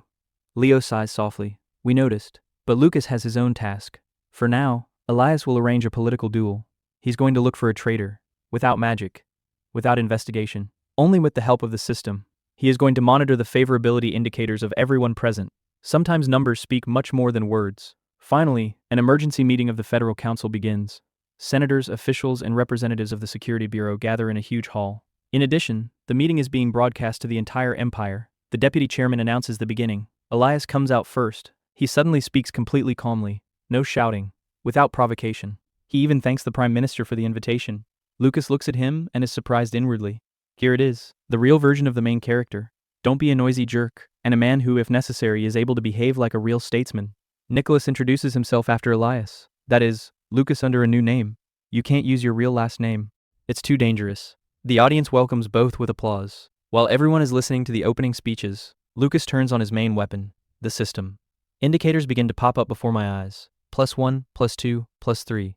Favor literally appears over every person in the room. Lucas quickly notices one detail. Almost all values are normal. No one shows an abnormal reaction. This means that you will have to look for the traitor much more carefully. The real game is only starting now. Lucas immediately notices that the meeting is going exactly as they expected. He quickly writes down the names of the members of the Federal Council and their level of favorability in a notebook. While he's doing his hidden check, Elias takes the floor without any ceremony. No long greetings. No polite curtsies. There's not much time. Let's get right to the point. That's why they love him. The person even skips the warm-up and immediately goes to the boss. He reminds everyone about the recent charity event, shows a photo of a sick child, The whole body is covered with terrible sores. Then he pulls out a newspaper article. Previously, the insects were too weak to pose a threat. Now they spread the infection and kill people. The council has to agree. Yes, there is a problem. Yes, the disease is dangerous. Elias lays out the results of the experiments. Mosquitoes are already producing new generations. Each next one becomes stronger than the previous one. Some individuals are already 5 times more dangerous than the first ones. The deputy chairman calmly replies, "We already know that. The newspapers wrote." Elias just smiles. "Great. Then it's all the more strange that you didn't do anything." He recalls that he was the first to send a report to the security bureau. He reminds me that the documents were simply returned to him, without even opening the envelope. The bureau representative tries to justify himself. Elias immediately interrupts. Of course. Safety. Maybe there's a bomb. But if you can't even accept a message about a deadly threat to citizens, then why do you exist at all? The official is trying to insert something. It doesn't work." Elias literally doesn't let him finish a single thought. The bro turns on the talking without recharging mode. Even when he is accused of impoliteness, he immediately apologizes, and immediately continues to push further. The main idea is simple. It is necessary to clean the inside of the barriers every week, otherwise infected insects will multiply indefinitely. Then one of the advisors suddenly turns to Lucas. "And what will Sir Nicholas say?" Lucas understands immediately. This is not a request for an opinion at all. This is an attempt to split their position. But he calmly answers, "We totally agree." Elias immediately finishes it off. "We drafted the proposal together." The attempt to split the team fails. Then Henning Baron steps forward, a real politician, and he starts playing with numbers. Duke Elias is slightly exaggerating. Only 4 mosquitoes were 5 times stronger. Total, 4. He says this in a tone that makes it sound like he's talking about 4 lost pencils. Then he goes on to any official's favorite argument, money. "Do you have any idea how much it costs to clean all the zones every week?" Elias answers quite calmly, "I can imagine." And he starts counting. 15 low barriers, 5 average ones, 1 is tall, salaries of employees, the cost of maintenance, clearing. He adds up absolutely all expenses. It turns out a huge amount. But then he says calmly, "It is quite reasonable for the safety of citizens." The whole room starts to make noise. Someone is laughing, someone shakes his head. Someone is pretending to be a madman in front of him. The advisors immediately begin their usual song.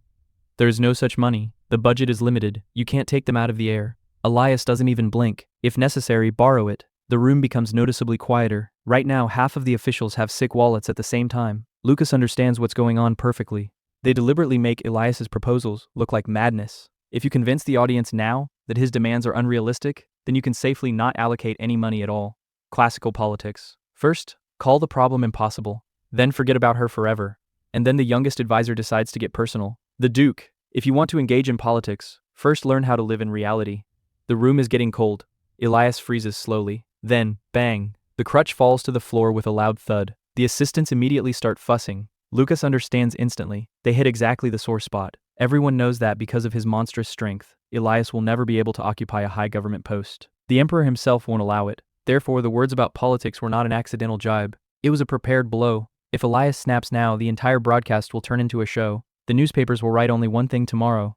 The Mad Duke threw a tantrum. That's exactly what the advisors are waiting for. One of them even comes forward and begins to portray a caring statesman. "We understand your concerns. If there were unlimited money, we would agree. But the facts say otherwise. Statistics are displayed on the screen. About 1,000 infected mosquitoes were found in Meppen. It's not such a big number." Lucas can't take it anymore. Calmly inserts, "Let me remind you that all 1,000 were infected." The advisor is not even embarrassed. "Yes, but half of them couldn't spread the disease at all." Lucas immediately takes him at his word. "That means, could the other half?" The official frowns slightly. He quickly turns the conversation around. 75% of the offspring die. Even the strongest lines have a mortality rate of up to 90%.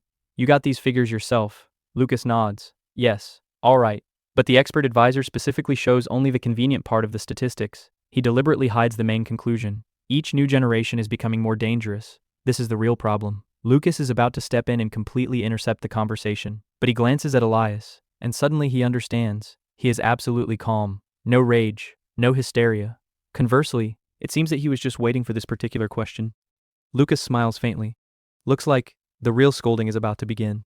And if the officials thought they had already won the dispute, they were very wrong. The Federal Council is already confident of its victory in advance. After Elias files a lawsuit against the Security Bureau, officials don't panic at all. The lawsuit will fall apart on procedural grounds. It will simply be rejected. But the Prime Minister unexpectedly suggests something completely different. He says, "No, don't close it right away. If we shut Elias up quickly, people will only get angrier. It is better to arrange a public meeting of the Federal Council, and then it becomes clear what is happening." Officials are not going to argue honestly at all. They think, This psycho is going to come out in front of the whole country, start shouting, yelling, accusing everyone, and will calmly smear him with facts. In fact, they give him the stage themselves, because they consider him a free clown. 4 days pass. Lucas, Leo, and Elias arrive at the Federal Council building. Leo, as always, worries about literally everything. Elias, your jacket is crooked. Yes, it's fine. It's not normal at all. Then fix it. Leo already looks like a man who has aged 10 years in recent weeks, because accompanying Elias is a separate type of punishment. As they wait for the meeting to begin, Lucas explains that this is exactly what they wanted. All the claims in the lawsuit were deliberately absurd. 7-day review. Live broadcast to the entire empire. Any politician immediately understands that this is not a lawsuit. This is an attempt to go on the air. And the Federal Council took the bait completely. The newspapers haven't written about anything else for several days now. Elias Hohenzollern versus the Security Bureau. The first public meeting. The whole country will be watching. The government has unwound its opponent with its own hands. Lucas is just smiling inside. Thank you. It was impossible to come up with a better advertisement. Then Elias starts hitting on Lucas again. He still can't believe that the mysterious Nicholas, that's exactly who he is. Take off the mask again. No. Well, show me. No. It turns out that when Lucas confessed his identity to him, Elias's favorability immediately increased by 2 points at once. For him, Nicholas is almost a legendary figure. Just before the start, Leo tries once again to reason with Elias. Don't be silly, of course. Are you sure? I won't hit anyone. It's already scary. Elias answers quite calmly. I'll just run them away. Leo already understands in advance that the word run away performed by Elias can mean anything at all. Meanwhile, Lucas reveals his real task. He didn't come here to argue at all. His goal is completely different. He's going to figure out the Pleroma man right among the members of the Federal Council. No investigations, no magic. He'll be watching, on favorability indicators, if someone starts reacting strangely to exactly the right topics. So that's where you need to dig. The live broadcast begins. The whole hall is filled with officials. People are watching the broadcast all over the country. Elias confidently steps forward, introduces himself politely. He even thanks the Prime Minister for the invitation. Lucas is freaking out to himself. Him? Is he talking normally? It's even amazing. Lucas himself introduces himself as Nicholas Ernst. You can't use your real last name. Therefore, you have to live under a new identity. As soon as he raises his head, his ability is triggered.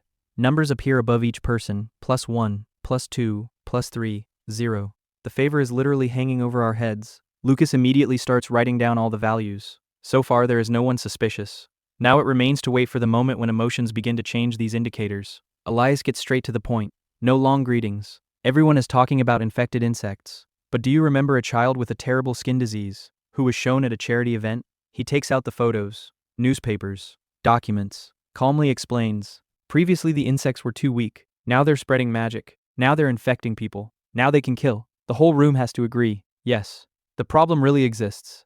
After that, Elias shows the results of the experiments. Third-generation mosquitoes are becoming several times more dangerous. It would seem.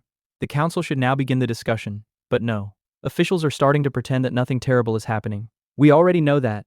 It was all written in the newspapers. Nothing new. Then Elias gets to the point. He reminds me, we have sent you a report in advance. The Security Bureau didn't even open the letter. The Bureau representative immediately jumps up to defend himself. But Elias literally won't let him finish. Of course, I understand. I understand everything. No need to explain. He interrupts everyone so politely, which is technically impossible to find fault with. Lucas just grins. Whether he or Leo were in Elias's place, the newspapers would have written by now. The young aristocrats disrupted the meeting, and Elias does exactly the same thing. And he looks perfectly well-mannered. After that, he finally makes a suggestion. Completely clear all barriers once a week. Do not allow infected insects to reproduce. This is where the first fiddle of the Federal Council begins to play. One of the senators rises. He speaks as calmly as possible. Wait a minute. You forgot to mention one small detail. Of all the mosquitoes of the third generation, only 4 individuals have become really dangerous. Only 4. It turns out, according to his logic, Elias is making a big deal out of nothing. Then he moves on to the money. Do you even understand how much it costs to clear 21 restricted areas every week? He starts reading huge amounts. Tens of billions. Hundreds of billions. Trillions. And draws a conclusion. That's impossible. But Elias suddenly starts counting himself. Takes all expenses. Payment of employees. The cost of maintenance. Adds up everything. And he speaks calmly. Yes. A lot of money. But this is the price of the safety of citizens. The council starts laughing. Money does not appear out of thin air. Can we get another loan? They deliberately expose Elias as a man who doesn't understand economics at all. But he responds with one phrase. If necessary, we'll take it. For him, human lives are more important than the budget. Then one young advisor decides to strike in person, the Duke. Before engaging in politics, get a sense of reality. And here it is. They hit right on the sore spot. Everyone knows perfectly well that Elias will never be able to participate in politics properly. The emperor won't allow it. They're deliberately trying to piss him off with this phrase. Lucas immediately understands the trap. If Elias snaps now, the entire broadcast will end in defeat. Another senator finishes from above. It outputs statistics. There are only 1,000 infected mosquitoes in Meppen. Not so much. Lucas immediately intervenes. Specify it. All 1,000 were infected, but the senator continues to play with numbers. Most of them die. The offspring almost completely die out, so why spend billions? He deliberately provides information so that the problem looks small. Lucas is almost about to enter the argument himself. It seems that Elias is about to be completely crushed, but he's looking at him and understands one thing. Elias is completely calm. He doesn't get mad at all. There is no provocation at all. Means, he hasn't even delivered the main blow yet. Lucas just says softly to him, "Go on," and passes the initiative back to Elias. End of the chapter. And to be honest, right now it feels like the council has just decided that it has won, without noticing that he himself is slowly walking exactly where Elias is leading them.